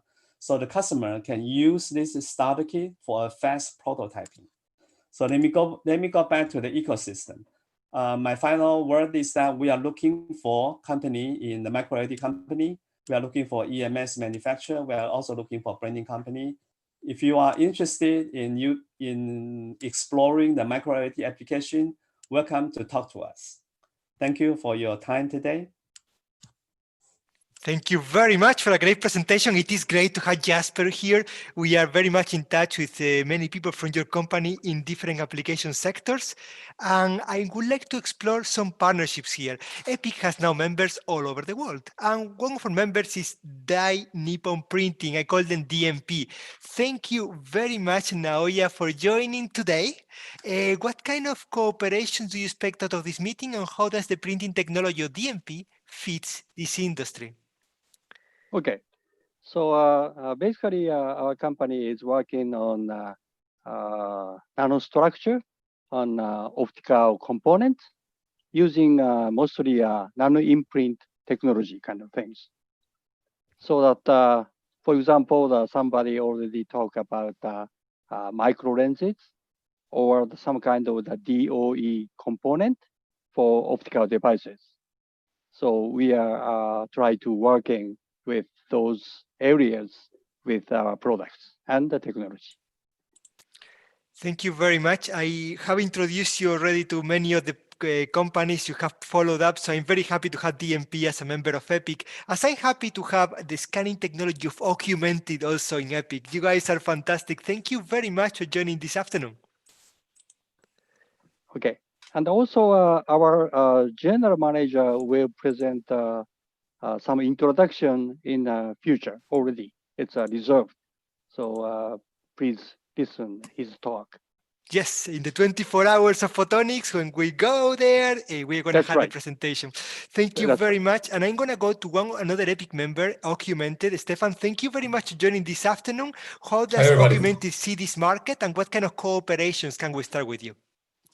So we as Augmented are fabricating and selling MEMS scanners for laser scanning applications. And for us, it would be interesting to hear if people are thinking about using LEDs, OLEDs, and stuff like that in combination with MEMS scanners.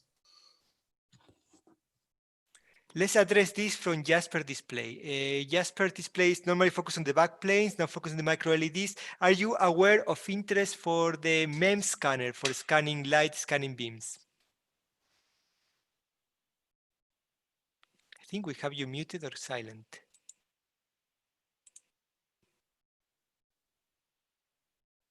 I think we cannot hear. Yes, now. Sorry, can you repeat that question? So Augmented has great technology on the MEMS scanning business. He's here looking for partnerships. So I think there is one company you can maybe cooperate. Is there a room for cooperation with a company who is actually developing MEMS scanners? Yeah, our company unfortunately doesn't work on scanning MEMS. I believe there are other companies in Taiwan that can do MEMS scanning. So if you look into the internet, I believe you can find some company in Taiwan. Thank you very much for that. And I would like to also welcome to today's meeting another company that we have in the field of displays. We have Chris Bauer here from X-Display, a really nice company that is going to take the stage now and tell us how the rest of the supply chain can help you develop X-Displays. The attention of everyone goes to you. Hi, good afternoon, everyone. Yeah, I'm Chris Bauer. I'm the CTO and co-founder of a company called X-Display. Some of you may be familiar with the company Exceliprint. So late last year, Exceliprint split into two companies. So X-Display is completely focused on the display field, and then Exceliprint is focused on non-display applications. So for those of you who are working in photonics, you should still be in touch with Exceliprint. So, I have a short slot here. I'm going to talk about transfer printing, which is our core technology, which is a mass transfer technology. I'll show you some examples of displays that we've made. So if I, whenever I only get one slide to explain what we do, I go to this slide. It's, what we focus on sort of falls into three different steps. So one of the things that we, our goal is to take wafer-made high-performance devices and put them onto non-native substrates. And so we think a lot about how to make micro devices that are compatible with our form of mass transfer. So here I'm calling it, we form undercut tethered micro devices. And these can be micro LEDs, they can be micro ICs, they can be lasers, they can be many different types of devices have been made for micro transfer printing. And so that's one of the aspects of what we do is we develop these types of techniques. The next thing we work on is the mass transfer. So we use patterned elastomer stamps, which are aligned to source materials. You make contact, and then I'll show you in the next slide, and then we transfer them to non-native substrates. And then, there's another part of what we think about. We think about how do you form the interconnections of these micro devices to the panels to make the systems. Since I have a short slot here, I won't speak too much about that aspect. So if I just really hit the highlights of how our mass transfer technology works, we use PDMS elastomer. And so if you take one of our stamps, we call this a stamp. If you look at it in cross section, it's got a glass backing plate and it's got a PDMS front surface. This structure is made using a low pressure injection molding process that creates these the topography on this side. And so each of these features here, if you can see where my cursor is, we call a post. And so each of these posts lines up with a micro device that you want to pick up and transfer. So there's a few features of this structure that make this really well suited for doing mass transfer. So one, the structure is compliant in the Z dimension. And so that allows you to make contact with, hundreds of thousands of devices in one touchdown. So it's not a rigid structure, but it's stiff laterally, which allows us to keep the array, the high fidelity array when we do the transfer. Also, the forces between this elastomer and the chips is a very short range force. It's van der Waals forces. And that's important. It means that the stamp doesn't disturb chips that are close by on the source wafer. So that allows you to pack these chips very densely. The stamp is also transparent. It lets us put a microscope on this side of the stamp and simply look through the stamp to do the alignments. It's a low-cost structure and it's mechanically tough. In other work, we've shown that you can do over 30,000 print cycles with these stamps. A lot of people ask me, well, what's the throughput of this technology?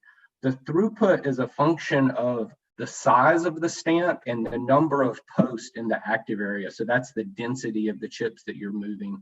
So here I'm showing you a curve of how throughput works. And then the other factor is how fast does the equipment move? So, depending, you get different answers for throughput depending on the application. So here I'm going to show you a video, and this is what the microscope sees looking through a stamp. So here I'm showing an example of doing mass transfer of micro ICs. These are approximately 80 by 40 micron sized micro ICs, and here I'm transferring them to a display backplane. And so a couple of notes about the process. It's simply a motion process that uses optics. There's no vacuum chamber, there's no process gases or liquids, and there's no temperature. It's typically done at just ambient temperature. So this is the transfer step. You'll see the ICs end up on the glass panel here. The wiring you see was made before the transfer. This is the source wafer. You're going to see the stamp go down into contact. And here you're just seeing the area of the stamp that the microscope sees. So this stamp actually has many more posts than is seen in this video. Just to move quickly, to the right here, you can see a photograph of one of the pieces of equipment that has been made in the last couple of years. We have several of these pieces of equipment in customers' clean rooms now, and we are offering equipment. You can see it's a fairly mature design. It has this particular tool has full automated wafer handling for 200 millimeter wafers.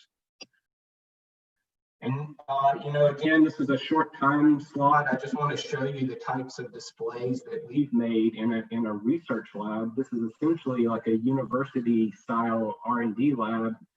And I think it's a testament to the technology that you can produce displays that look this good outside of a manufacturing environment. So this is a 320 by 160 pixel display. You can see here as an optical micrograph of what it looks like if you looked at this display under a microscope. You can see that the LEDs are very small. These are 8 by 15 micron sized LEDs, and you can see we have discrete red, green, and blue LEDs. You'll see that each pixel uses the concept of redundancy. So we have 2 driver chips and 2 LEDs of each color within the pixel. And so we do want to help anybody who's interested, and we do look for partnerships. I want to talk about a few specifics. Right now, we are selling micro ICs, I should say micro LEDs. We sell micro LED source material, micro ICs, and devices we call pixel engines, which are combinations of ICs and LEDs. We are selling materials for those who want to do R&D on these types of printable devices. We also sell equipment and we sell stamps. And then finally, one of the key parts of our business model is to provide the license to the intellectual property. So we've been working in this area for, I guess, 15 years. So one of the early participants, and we're looking forward to working with the industry, helping enable it. If you have questions, you can certainly email me, chris@xdisplay.com. I'd also like to point you, if you have more time and you're interested, there's a nice interview that Yole Development put on the iMicroNews website. If you search for XDisplay, you'll find this interview. And then finally, I just want everybody here to know that the ECTC conference is free, and it's open in the month of June. And there are some sessions on photonics, and there's some papers on micro LEDs. So there's over 350 presentations in 52 sessions. And so if you have time in June, please, everyone's welcome to the ECTC conference. I'm the general chair this year. Okay, with that, I'll conclude. Welcome any questions you have. Thank you so much, Chris, for this very nice talk. I would like to see if anybody have a question before I start. Yeah, please. Hi. Gregor? Hi. Hi, Chris. I was hoping to understand at which point in your, or at which points in your process you do testing and how, but you may have answered my question already with the comment on redundancy.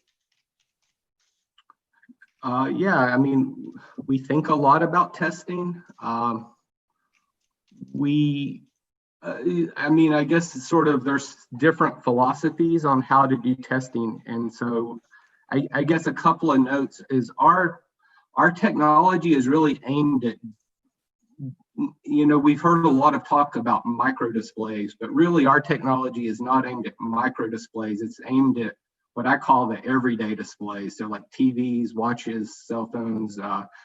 And so when we think about this, when we think about an LED or micro IC wafer that may have 500 million devices and is, smaller than a bond pad, we generally think hard about testing displays, since that's the device that you want to yield.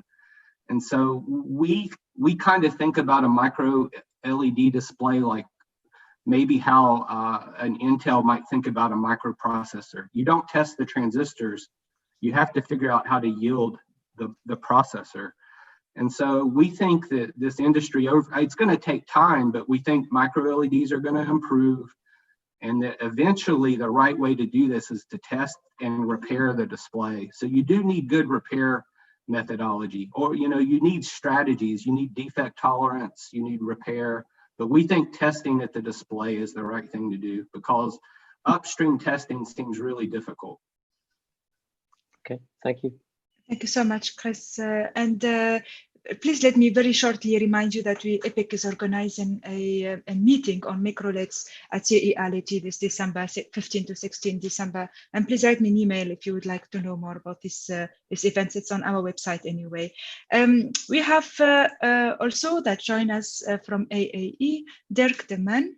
Can you please unmute? We would like to hear how you find the meeting so far. Well, as always, I find the meeting extremely interesting. Especially for today, I put in the background, the screen. This is one of the things we do. Actually, there are some people in this meeting we already collaborate with, and we help them building their new machines, and therefore, help them to push the technical boundaries in the LED scene. And I hear a lot of interesting stories about young and interesting companies that we are open to collaborate with if we can do so in any way. Excellent. I think we have a question from Jose. Can you unmute? Yes, because Dirk is wondering about helping companies developing their machines. So I'm going to go to Finland. I'm going to go to Comtech Solutions, because I want Dirk to know more about what these guys can do in the passivation world of 3.5s. Thank you very much for being with us this afternoon. Can you tell us in short what Comtech Solution does? Hello. So hello, everybody. This has been so far very, very nice to be here and listen to wonderful talk. So I'm Jouko Long from Finland, Comtech Solutions. So we are developing passivation processes for compound semiconductor materials and devices. So, and of course, in micro-LED business, for instance, all the pixels tend to be made out of compound semiconductors. So, meaning gallium nitride or gallium arsenide based materials, and we believe that our technology could help in this industry to make the pixels work better, actually. And yes. Jouko is very, very shy, but I have seen the technology. 99% of defects due to passivation can be reduced with the technology of Comtech Solutions. These guys are really, really on the money. I wish I had money to invest in you guys. You're doing a great revolution. Let me introduce you to one potential partner. I'm gonna go to Wales, because I love the way the beer tastes in Wales, especially in Cardiff. I'm gonna go to my friend Ivan Davis from IQE. Ivan, you are investing heavily on producing wafers for VCSELs. It's growing like crazy. How is the micro LED business growing? Is there an increased demand for wafers for micro LEDs? We have seen some demand. I mean, we're not a huge producer of LEDs or micro LEDs either. Our main product in the UK is, as you say, in VCSELs, Jose. We're seeing an increasing interest in micro LEDs. Also, more recently, down to dealing with the COVID-19 situation as well. So they would be for deep UV LEDs, micro LEDs as well. But that is something that we have on our horizon scanning, and certainly some interested partners, device fabrication partners as well. So yeah, we are very, very keen to look at that area as well. that there's many companies demanding to enter the market with a very, very custom epitaxis, as you saw from Uwe, from Fraunhofer FEP. Is that an entry point IQE to satisfy this initial R&D for few wafers? Because the companies want to enter and they cannot go into 1,000 wafers on the first order. Yeah, sure. I mean, we do have some R&D size GaN tools, gallium nitride tools then, as well as some very high volume ones. So yeah, it is something that we could take a look at on an R&D basis. Ideally, I'd like to be in a project, a funded project to do the job. If you have a good idea, I always find the money. So that's not a problem. Uwe, is there a challenge that you have for the leading wafer manufacturer of any kind of epitaxy that you can think of, since you are looking for a partner on this field? Well, I mean, as I mentioned, most of the backplanes that are currently being used for microdisplays are on 8-inch wafers, so 200 millimeters, or also, as MICLEDI already mentioned, and we also have started in that field, on 300 millimeters. And I think that's kind of a, let's say, challenge that the epitaxial wafer supplier still have to address, that, well, 8-inch micro-LED on 8-inch is not yet so common as far as I'm aware of. So that is a direction to think into. Since, I mean, also, let's say, those sort of processing or post-processing or assembly of will probably be wafer-based. And therefore, well, both wafer types, backplane and front plane, should also for yield and so on best match together. It is clear that you have the epitaxy, that you have the backplane. How about we put some wafer level optics on the top? I'm going to go to Florian Anin. I'm going to go to Austria, next to a beautiful river. If you ever have a chance to visit EVG, take it. It's a great, great location. Martin, how are you doing today? I'm building a consortium now. So you have IQE and Fraunhofer FEP. Can you add to the cake here? Yes, so thank you for introducing me. So basically, of course, you're thinking about the wafer level optic, and definitely bringing micro optics into that game is very interesting, and we are working on that. And I think here it's actually from the manufacturing quite mature. I think what those guys are referencing to, and that we have here quite some activities on the wafer bonding and the 3D stacking and integration of CMOS with the LED wafers, and I think this is maybe even more interesting. I agree here fully with the speakers before. The challenge is to get really the form factors together, 200 millimeter wafers or even smaller for the LED with 300 millimeter CMOS. The LED is not ready. Basically, the 3D stacking on 300 millimeter is completely ready for CMOS image sensors, memory, and so on. So basically, the key question will be how to get LEDs on top with the hybrid bonding, and this we are working on, and we would be happy to engage here. Yes, and you're going to be happy to engage with many people, and I'm going to introduce you to an R&D partner. I'm going to go to somewhere I've never been before. I'm going to go to the University of Aveiro, and I'm going to a new friend of EPIC, Navija Ben-Sedrin. Thank you very much. Navija is a associate professor, but actually quite well known in the field of micro-LED R&D. Thank you very much for joining this beautiful afternoon. I have here a company making any epitaxy that you want. I have Fraunhofer FEP on the back planes. I have in the micro-optics EVG. Let's build a nice consortium. What can you add to this cake? Yeah, thank you very much for this invitation. It's very nice to be here for the first time. Very fruitful discussion. So one of my main research activity is dedicated to study 3-nitride nanostructures on silicon, and basically to do micro and nano LEDs actually. So my collaborations are basically with academia. So we have samples and material from there. We do some modifications, and we study them in order to increase the performance. So the goal is, my goal is going beyond the pure fundamental studies and try to build some collaborations with the companies, laboratories, and try new ideas. So in this approach. If you could write, because today you normally collaborate with universities, today I give you the chance of talking to industry, right? You have the industrial supply chain in front of you. Write me the Santa Claus Christmas list of industrial partners.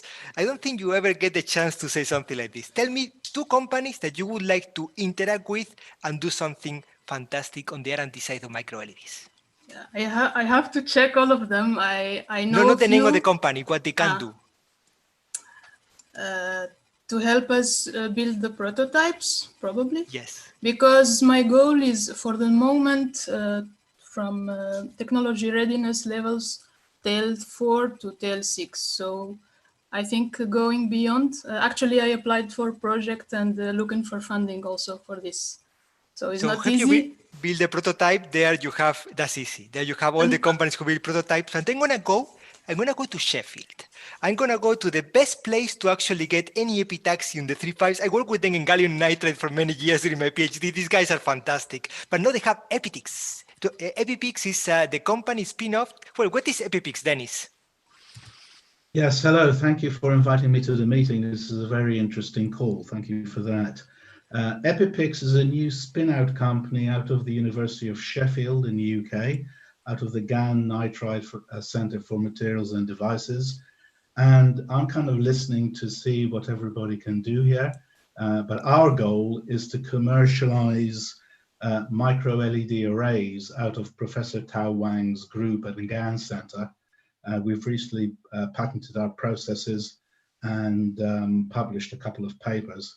So we have gone down to 3.6 micron green LEDs with 25 nanometers line width in green and with an EQE of 9 to 10%. And we're building RGB, or we're developing, I should say, RGB micro LEDs on single wafers. It's early days. We've only been a company for 4 months, so we have a long way to go. But we're looking for partners actually to help us build demo micro LED displays, micro displays, to show to our customers. So we're in a collaborative mode with industry partners. You're in the right place for that. And I ask everyone who wants to be introduced to Dennis to send me a quick email and make the right introduction. The future is very bright for Epipix. I know what they can do. Bless his success story. These guys are about to become the success story. Thank you very much, Dennis. And I'm going to go to the next speaker today. And I love this country. I just love Lithuania. I cannot avoid it. Ekspla is a great company that we have in the field of ultra-fast lasers. Thank you so much, Aldas. Acho. Thank you for being with us this beautiful afternoon. Let's all enjoy the presentation from Ekspla. The floor is yours. Hello, everyone.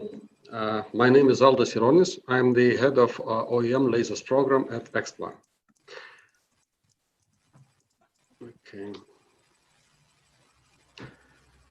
Okay, our company, Ekspla, has 28 years of experience in developing and manufacturing of short and ultra-short pulsed lasers. We have close to 130 employees, and 14% of my colleagues have a PhDs, which enable us to constantly develop and constantly invest in the new development of new laser sources. We present almost in every continent, maybe except of Antarctica.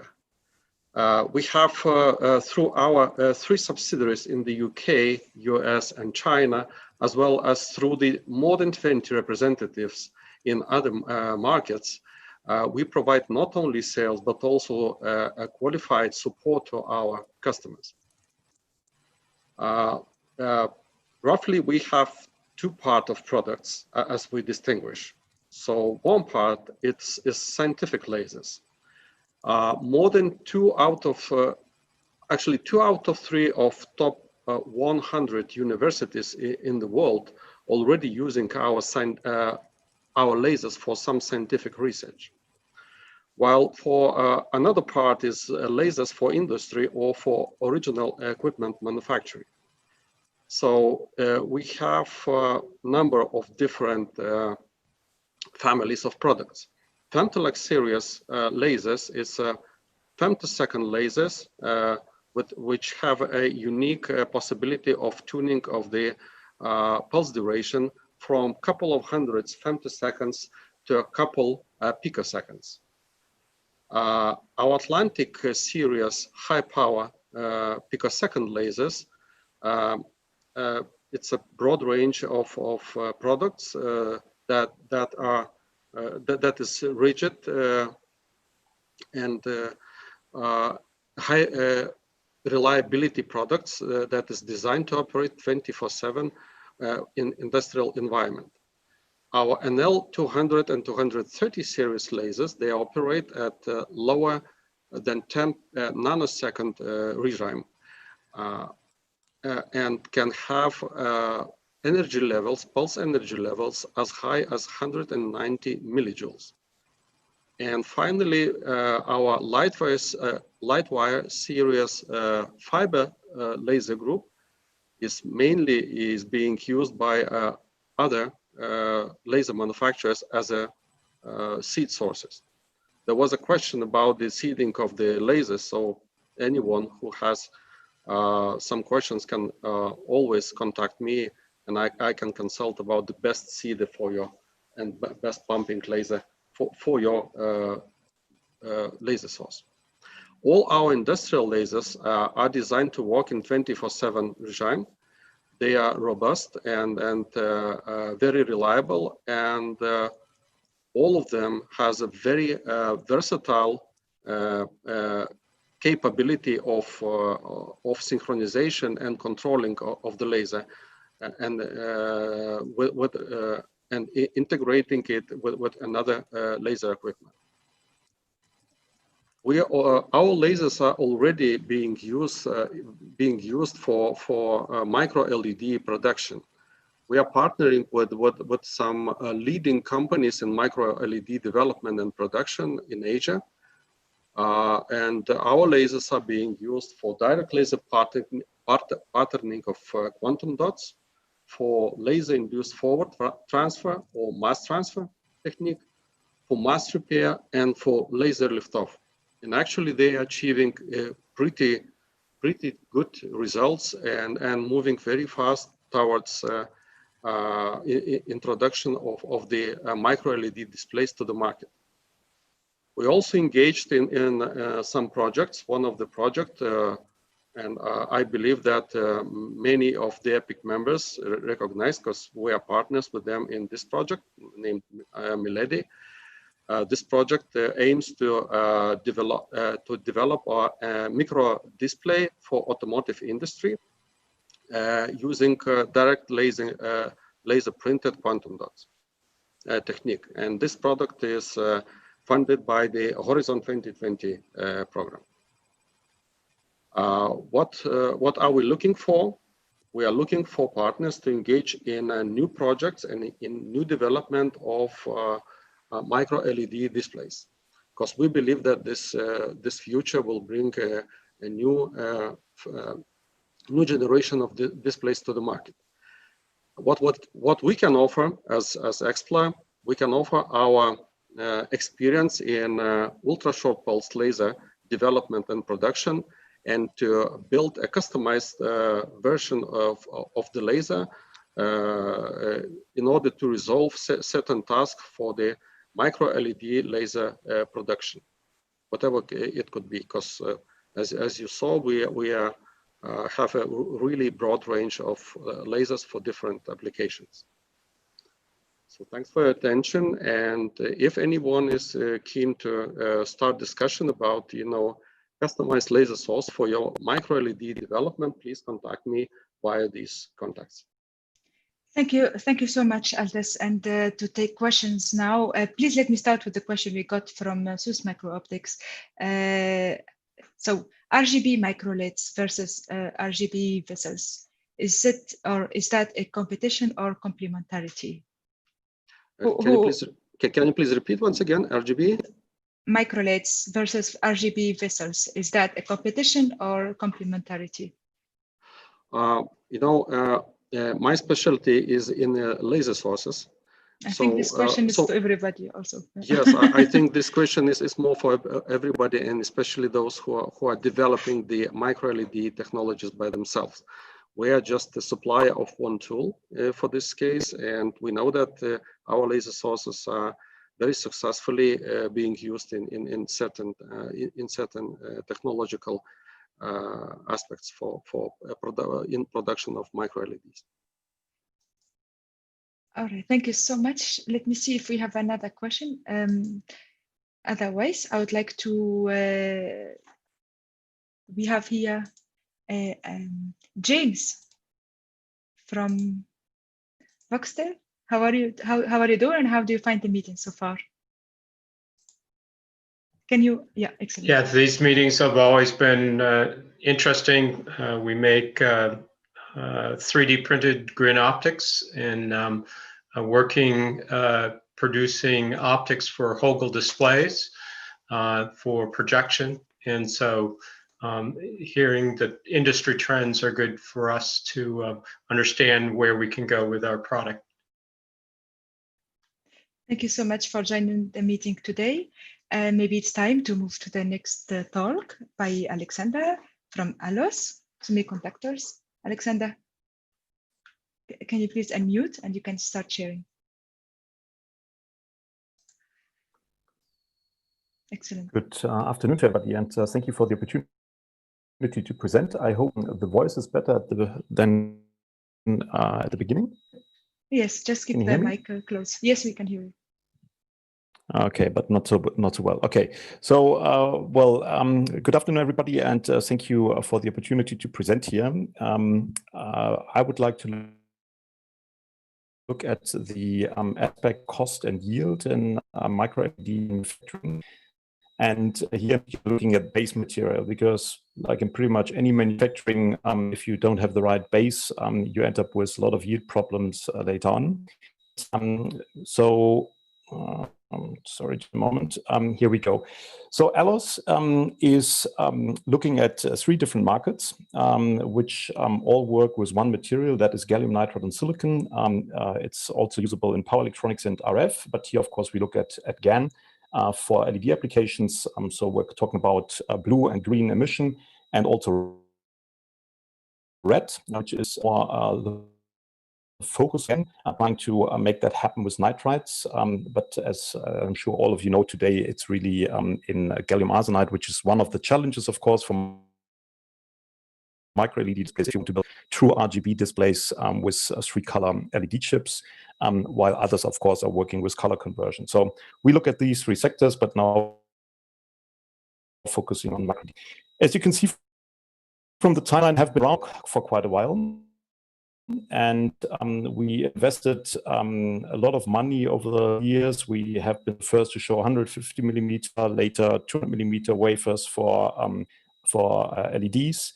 Have also worked with some of the leading companies here, and lately also working with, for example, 2 companies like Vico to demonstrate world-leading uniformity levels in micro-LED application below 1 nanometer wavelengths uniformity for 200 millimeter, and not shown that we have also worked on larger wafers, but I'm going to come to that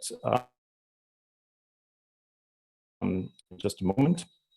So proposition, what we do is we provide the technology to make gallium nitride epitaxy on large wafers. And of course, you have the choice to develop yourself as well, but you face uncertainty about how long it will take, whether you will achieve the spec, the R&D cost, and also the IP situation. Lately, Yole released a new report about how crowded the IP space is getting, also micro-LED, and it is very crowded on LED. I see a lot of chat comments here. I hope something is still all right here.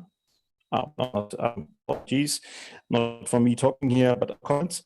And in on the other hand, what we do at Aldas, we transfer the technology to you, so you don't have to develop it yourself. We train engineers. We do this in 12 weeks. So super fast. We guarantee the spec, we guarantee the budget, we guarantee the IP position. We have been on for a long time, so we have freedom to operate, and we also have very strong patents ourselves. And that gives you excellent time to market with large wafers. So let's come to the challenges which you need to overcome to make micro-LEDs work. The first is high crystal quality, which for GaN overall is a problem. It's always heteroepitaxy, at least if you want to work on affordable levels. Today on Sapphire, and we have accomplished the same crystal quality like Sapphire. So that allows us also to get the same performance as on Sapphire. The second aspect is you want to have large diameters, because without large diameter, you can low cost. And as we have seen from a number of today, people are looking at large diameter also as an enabling factor when you build monolithically integrated displays and other fancy stuff where you want to use, for example, the capabilities of CMOS lines. There's another aspect to CMOS lines. Today, the LED industry is thinking about throughput, but for micro-LED application, you need to think about yield. So that is more the thinking of the silicon CMOS industry, and that's why for our view, it's necessary to use the processing of the chips and not the LED process lines being capable of achieving the right yield levels. And they also don't have right diameter capacity installed. The third aspect is again about yield, and that is uniformity. And that is primarily wavelength uniformity, but it also has other aspects like forward voltage and so on and so on. And here, of course, if you don't have that, you have problems like Chris from Display pointed out, like really reduce that. You want to have wafers which are as uniform as possible. So by addressing these three pillars, you want to address the performance, which is necessary, address the cost, and also the high yield in order to make micro-LEDs happen. Now, looking at uniformity, we show here less than 1 nanometer for 200 millimeter wafers. We show this here, you can see on the x-axis, also in a reproducible manner. And we do this on large wafers. Yeah, you see here, in addition to the benefits which you get from the wafer size scaling, you see in the silicon industry, large wafers give you a lower cost area. Here in micro-LED, you have another effect, which is in a way similar to what the silicon people have with very large chips. You need to match a rectangular chip, or rather now here a display, to a circular shaped wafer.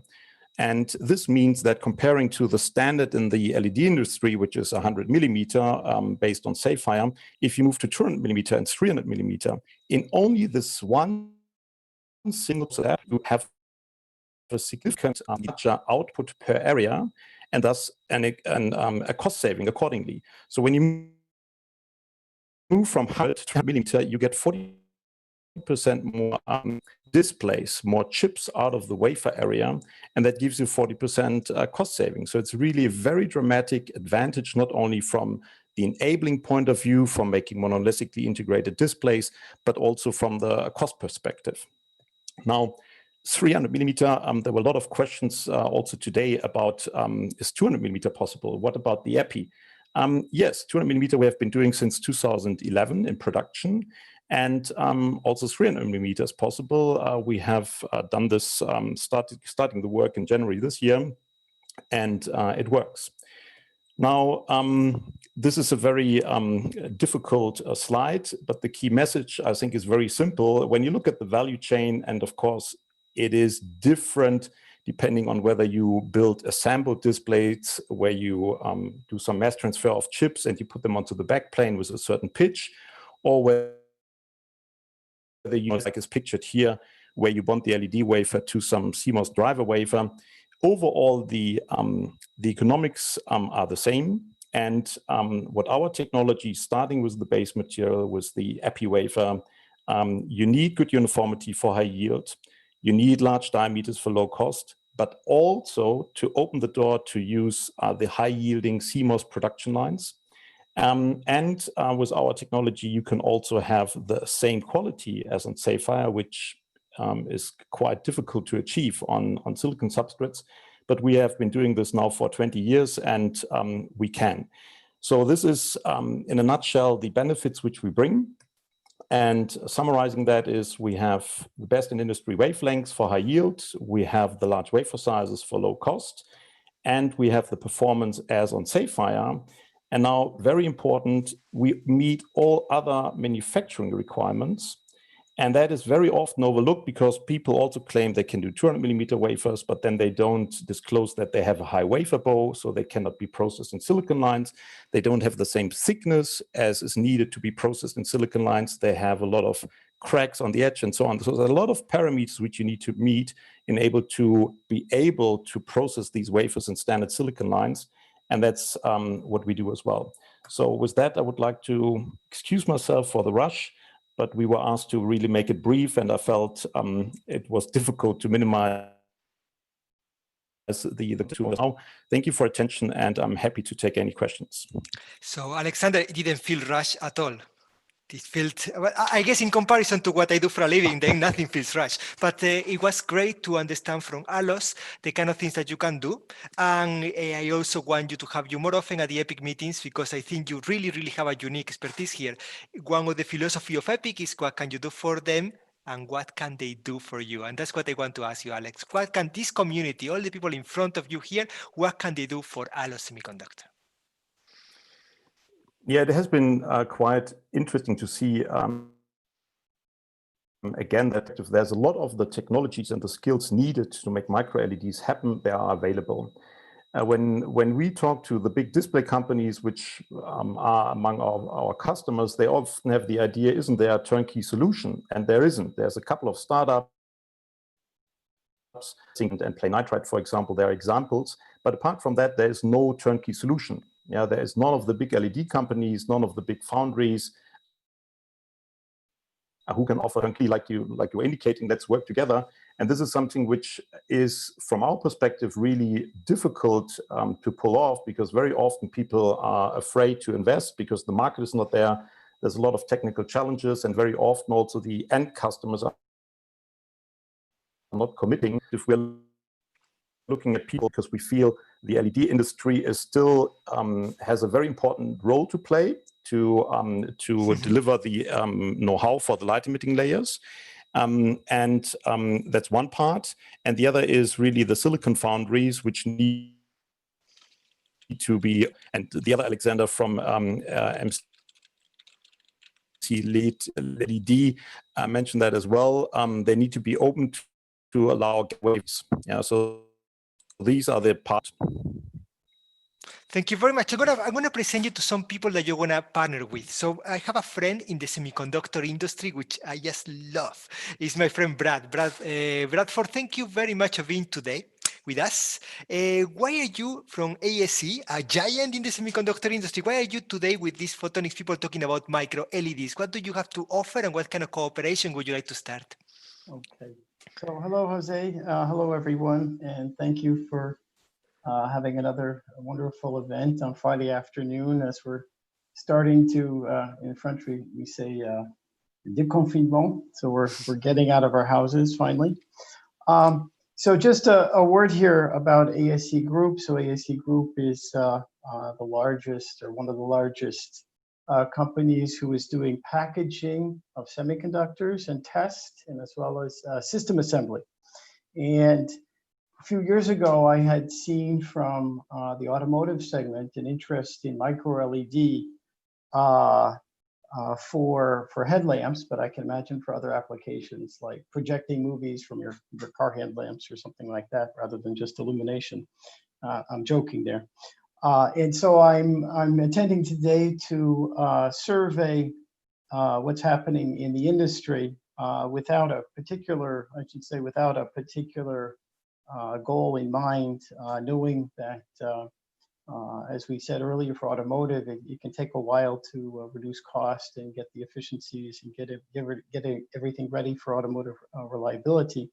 But I would say that within ASE, and as was mentioned also at the automotive lighting workshop last week, there is a lot of semiconductor in lighting applications, because it's not only the light source, but it's sensing, computing, and then powering, because you have to drive all the, in the case of micro LED, you'd have to drive all of the LEDs at a relatively high power.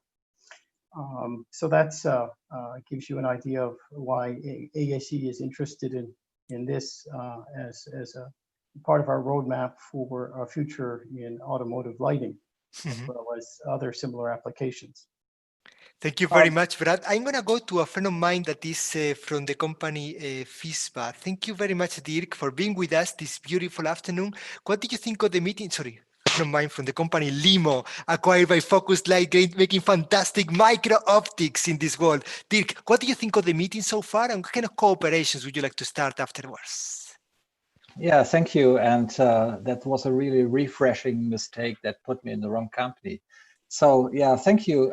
It's always fantastic to listen to all the companies and the interesting people here. And we at Limo, we of course support micro LED production technologies with lift-off technology and homogenization optics for UV lasers to make this lift-off happen with a good accuracy.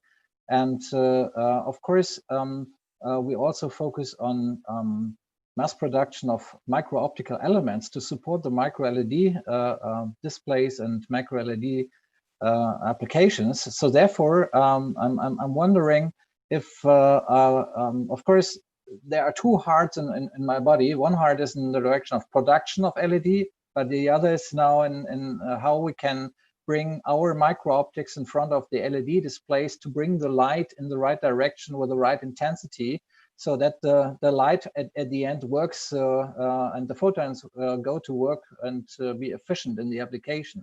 So therefore, I would be quite happy if we can look into production, but also in this new field of mass production of micro-optics for micro-LED displays as well. Great, and we have a lot of possible cooperations on that. I'm going to make some introductions afterwards. And now I think we have a question in the room from Mind. Jordi, what's in your mind? Yeah, hello again. Sorry. As well, maybe you don't know who we are. We are just a company that is a newcomer in the automotive industry for headlamps, rear lamps manufacturing in China. I didn't present myself and my company last time. And just we are looking about the possibility of incorporate this technology to headlamps as well as many others. I have a question for Alois about the yield, the percentage of yield that currently they can offer. My apology. Could you repeat? Yield. The yield. Yield? Yeah. Yeah. Yes. Yeah. It's impossible to answer because the material which we offer then goes through various manufacturing steps, and obviously at every single step you have a yield level which is then multiplying to the final yield at the end. And what as a general comment, we hear that today people who get chips from the LED industry who build them into micro LED displays have yield levels which are significantly below. And that is even for micro LED chips, which are in the range of 20 by 30 micron. So not even the small ones, which are targeted for these very high pixel density AR goggles and applications like smartphones, where you want to go to very small chips for the cost reasons. From our perspective, the yield on the wafer level is close to 99% today in terms of uniformity. And then what people do is they use this wafer and process it. And when you then look at 99%, what is the 1%? Well, it's basically on the edge of the wafer. And it's really difficult to give a concrete answer where this will end up. But if you look at the yield levels of the silicon industry, where you have close to 100% for every single process step, we assume that eventually you will be at about 99% for the whole, if you take these wafers into high-yielding silicon environments. Thank you very much, Alexander. You guys are ready to do something very special. We are almost at the end of the meeting. It's the last presentation, but I wanted to save the best for the last. Enea is one of these companies who are enabling applications, and they are working very, very close to the end user, and they know They know what the end users are very well because they have to deal with them on daily basis. It's a Tuesday for them. Today is Friday for us. Thank you very much, Francesco. Grazie mille for closing the meeting today. The floor and the attention of everyone and your future membership is yours. Okay, thank you, Jose, for the energy as usual. Always. I saw you in on the other meeting. I saw you always this energy. I could do this for 24 hours, no problem. So you are ready to do it. First, I'm happy to be here because I see a lot of my colleagues working on the project. I'm here. I'm facing with micro LED and micro LED because we have a project. We have a project, European project, that was introduced a little bit by Ekspla, by Aldas. He's one of the partners of the project, and here the point is that we are applying the micro LED devices, micro LED devices on automotive field. The main idea, I pick up some interesting ideas from you during this interesting meeting. The main idea is that we have a kind of micro LED or micro LED, and by laser direct patterning or with photolithography, we want to try to make RGB display because we see that this is one of the main issue to make RGB micro display. Here in the table, you can see what are the main critical point for micro LED and micro LED devices. On the side of the micro LED, they are bright, the power consumption is low, but it's difficult to get to manufacture, especially the green pixel. To make RGB, it's quite difficult. On the side of the micro LED, it's possible to have red, blue, and green color. By the way, the problems are that the brightness is not so high, the power consumption is not so low, and also the RGB to make these different colors is quite difficult. So the main idea here is to make the color filters with quantum dots by using the laser. So we pick up different. We build a consortium with different partners. You saw in the first presentation, Vogel by Fraunhofer, and the micro LED devices are from them, the expertise, and also the micro OLED company, and the micro LED company, the company institution is CENTRO. So here the main goal is to solve this problem of RGB pixel of micro display.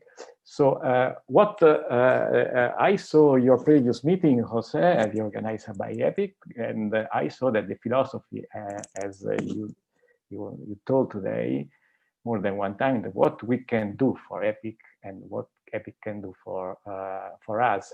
What we can do for EPIC, we are a research center, and we are also involved in technology transfer. What we can offer is our expertise on chemistry to prepare this kind of molecules to make these color conversion filters by direct laser patterning. And this is one of the partners of this game. It's Ekspla that present just before me.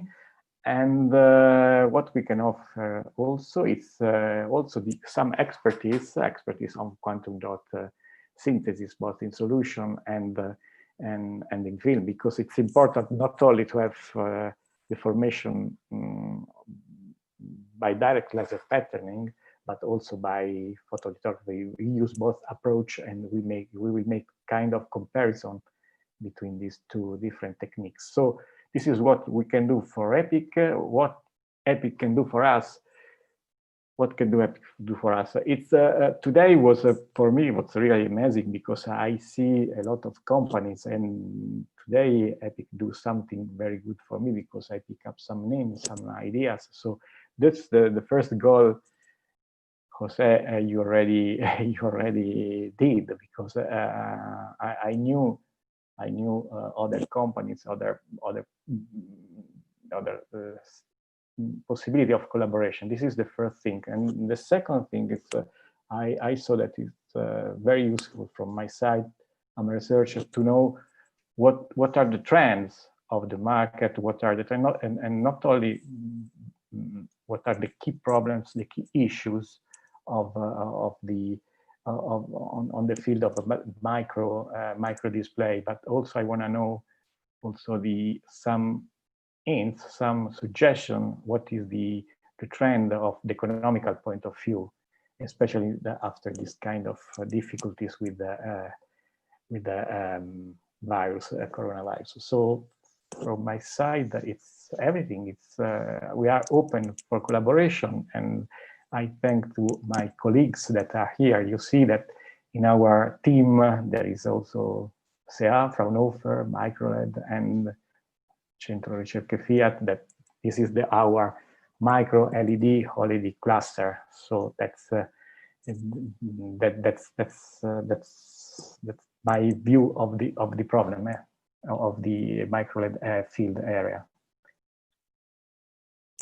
Thank you so much. Okay. Thank you so much, Francisco. And you know what's the deal here? We look forward to have you join the EPIC community, and then all this is happening automatically. We do it for all the members, creating consortiums and introducing you, and working on the sustainability of the industry. This is what EPIC does exactly.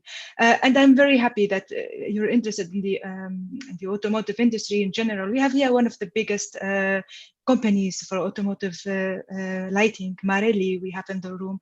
I'm very happy to have you joining us again, Michel. Oh yeah, good afternoon. Thank you for the invitation to this really interesting session. How do you find it so far? And how can you answer to the Francisco request?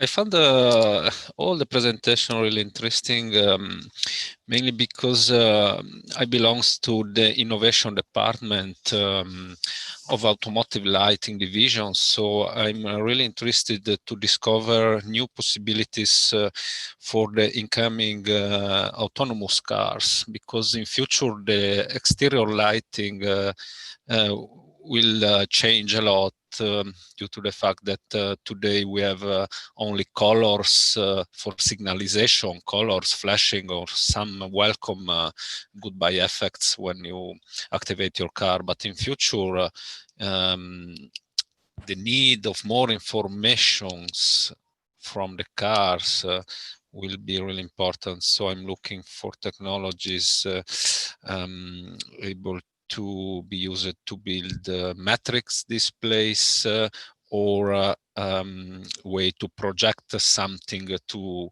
screens or to the road in order to be able to communicate with the other road users. So all the technologies I discovered today are interesting for us, and I will deeply investigate in the next next weeks.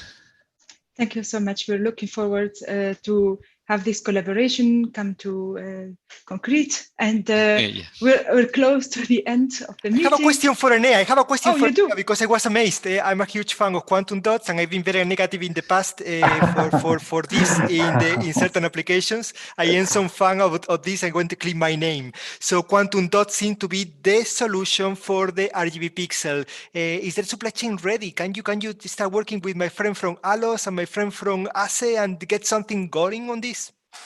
What I see today is from my side. I didn't see any material producer, let's say, material supplier, because okay, to produce quantum dot we need some. So it's important to have some in the supply chain. In this case, for quantum dot, we need some chemical supplier, external supplier. Here I see many inorganics teams, semiconductors, and device manufacturer. But here in this case, we need some material company that could produce quantum dot with high performance. Okay, we can make a small scale amount of high performance QDs, but for larger scale for production. You prove that it works in small scale. I don't worry. The guys in IQE really left me. I can call Ivan Davis and I say, hey, now go to mass production, and he's gonna do it.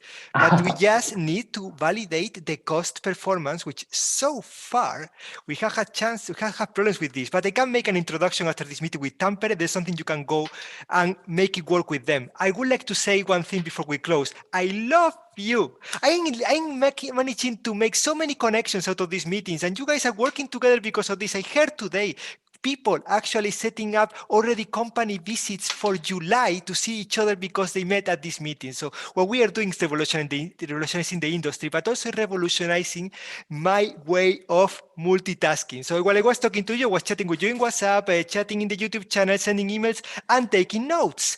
And this is what I learned today. The first thing I learned was the last thing I learned, which is RGB pixel quantum dots are here to stay. You're working with key companies in the sector. We're going to make introductions. Francesco, I promise you, we're going to make this happen. I want to clear my name on quantum dots. Response speed seems to be a big issue. We have great opportunities to work with the backplane companies. I think Jasper Display told us something very interesting to collaborate. We should push that a lot. Also, 4TD made very strong comments. We need to go into better electronics, faster interaction, and definitely better response speed. For me, two things were very big today. The first one was the 300 millimeter roadmap, or actually a roadmap reality of MICLEDI that was mind-blowing. The second thing is micro transfer printing, Excelleprint, X-Display now. This is the future. This is the future, and I love that the future of production is enabled by technology made up in Europe. These guys are revolutionizing the industry. I'm such a fan. Wafer level optics in combination with the silicon, with the gallium nitride on silicon, gallium nitride on sapphire presented by Aldas is something that we need to elaborate and cooperate further. I think there we have great technologies in Europe. I love the presentation from Morphotonics. I love what he said about going to roll to plate for this particular technology and the applications. Consumer seems to be there, but the automotive was really asking a lot of questions. This and a lot of interest that we got behind the lines that we cannot really share, but we're going to make introductions afterwards. Automotive wants this, and automotive needs qualification. So they are the learning points, especially from SUS Micro Optics on automotive qualifying and manufacturing center, are a good way to start. I took some slides. I borrowed the slide from Fiat because for me that was the highlight of the show, telling us what you want from this industry. And I would like to tell you that we are here. Any introduction that you want us to make, just send me an email. I will make sure that you collaborate, continue being epic. Have a fantastic weekend. On Monday, I come back with co-packaged optics with Facebook, with Intel. What an amazing meeting. But until then, enjoy the hopefully good weather. See you then. Be epic. Bye-bye. Thank you. Thank you. Bye, everybody.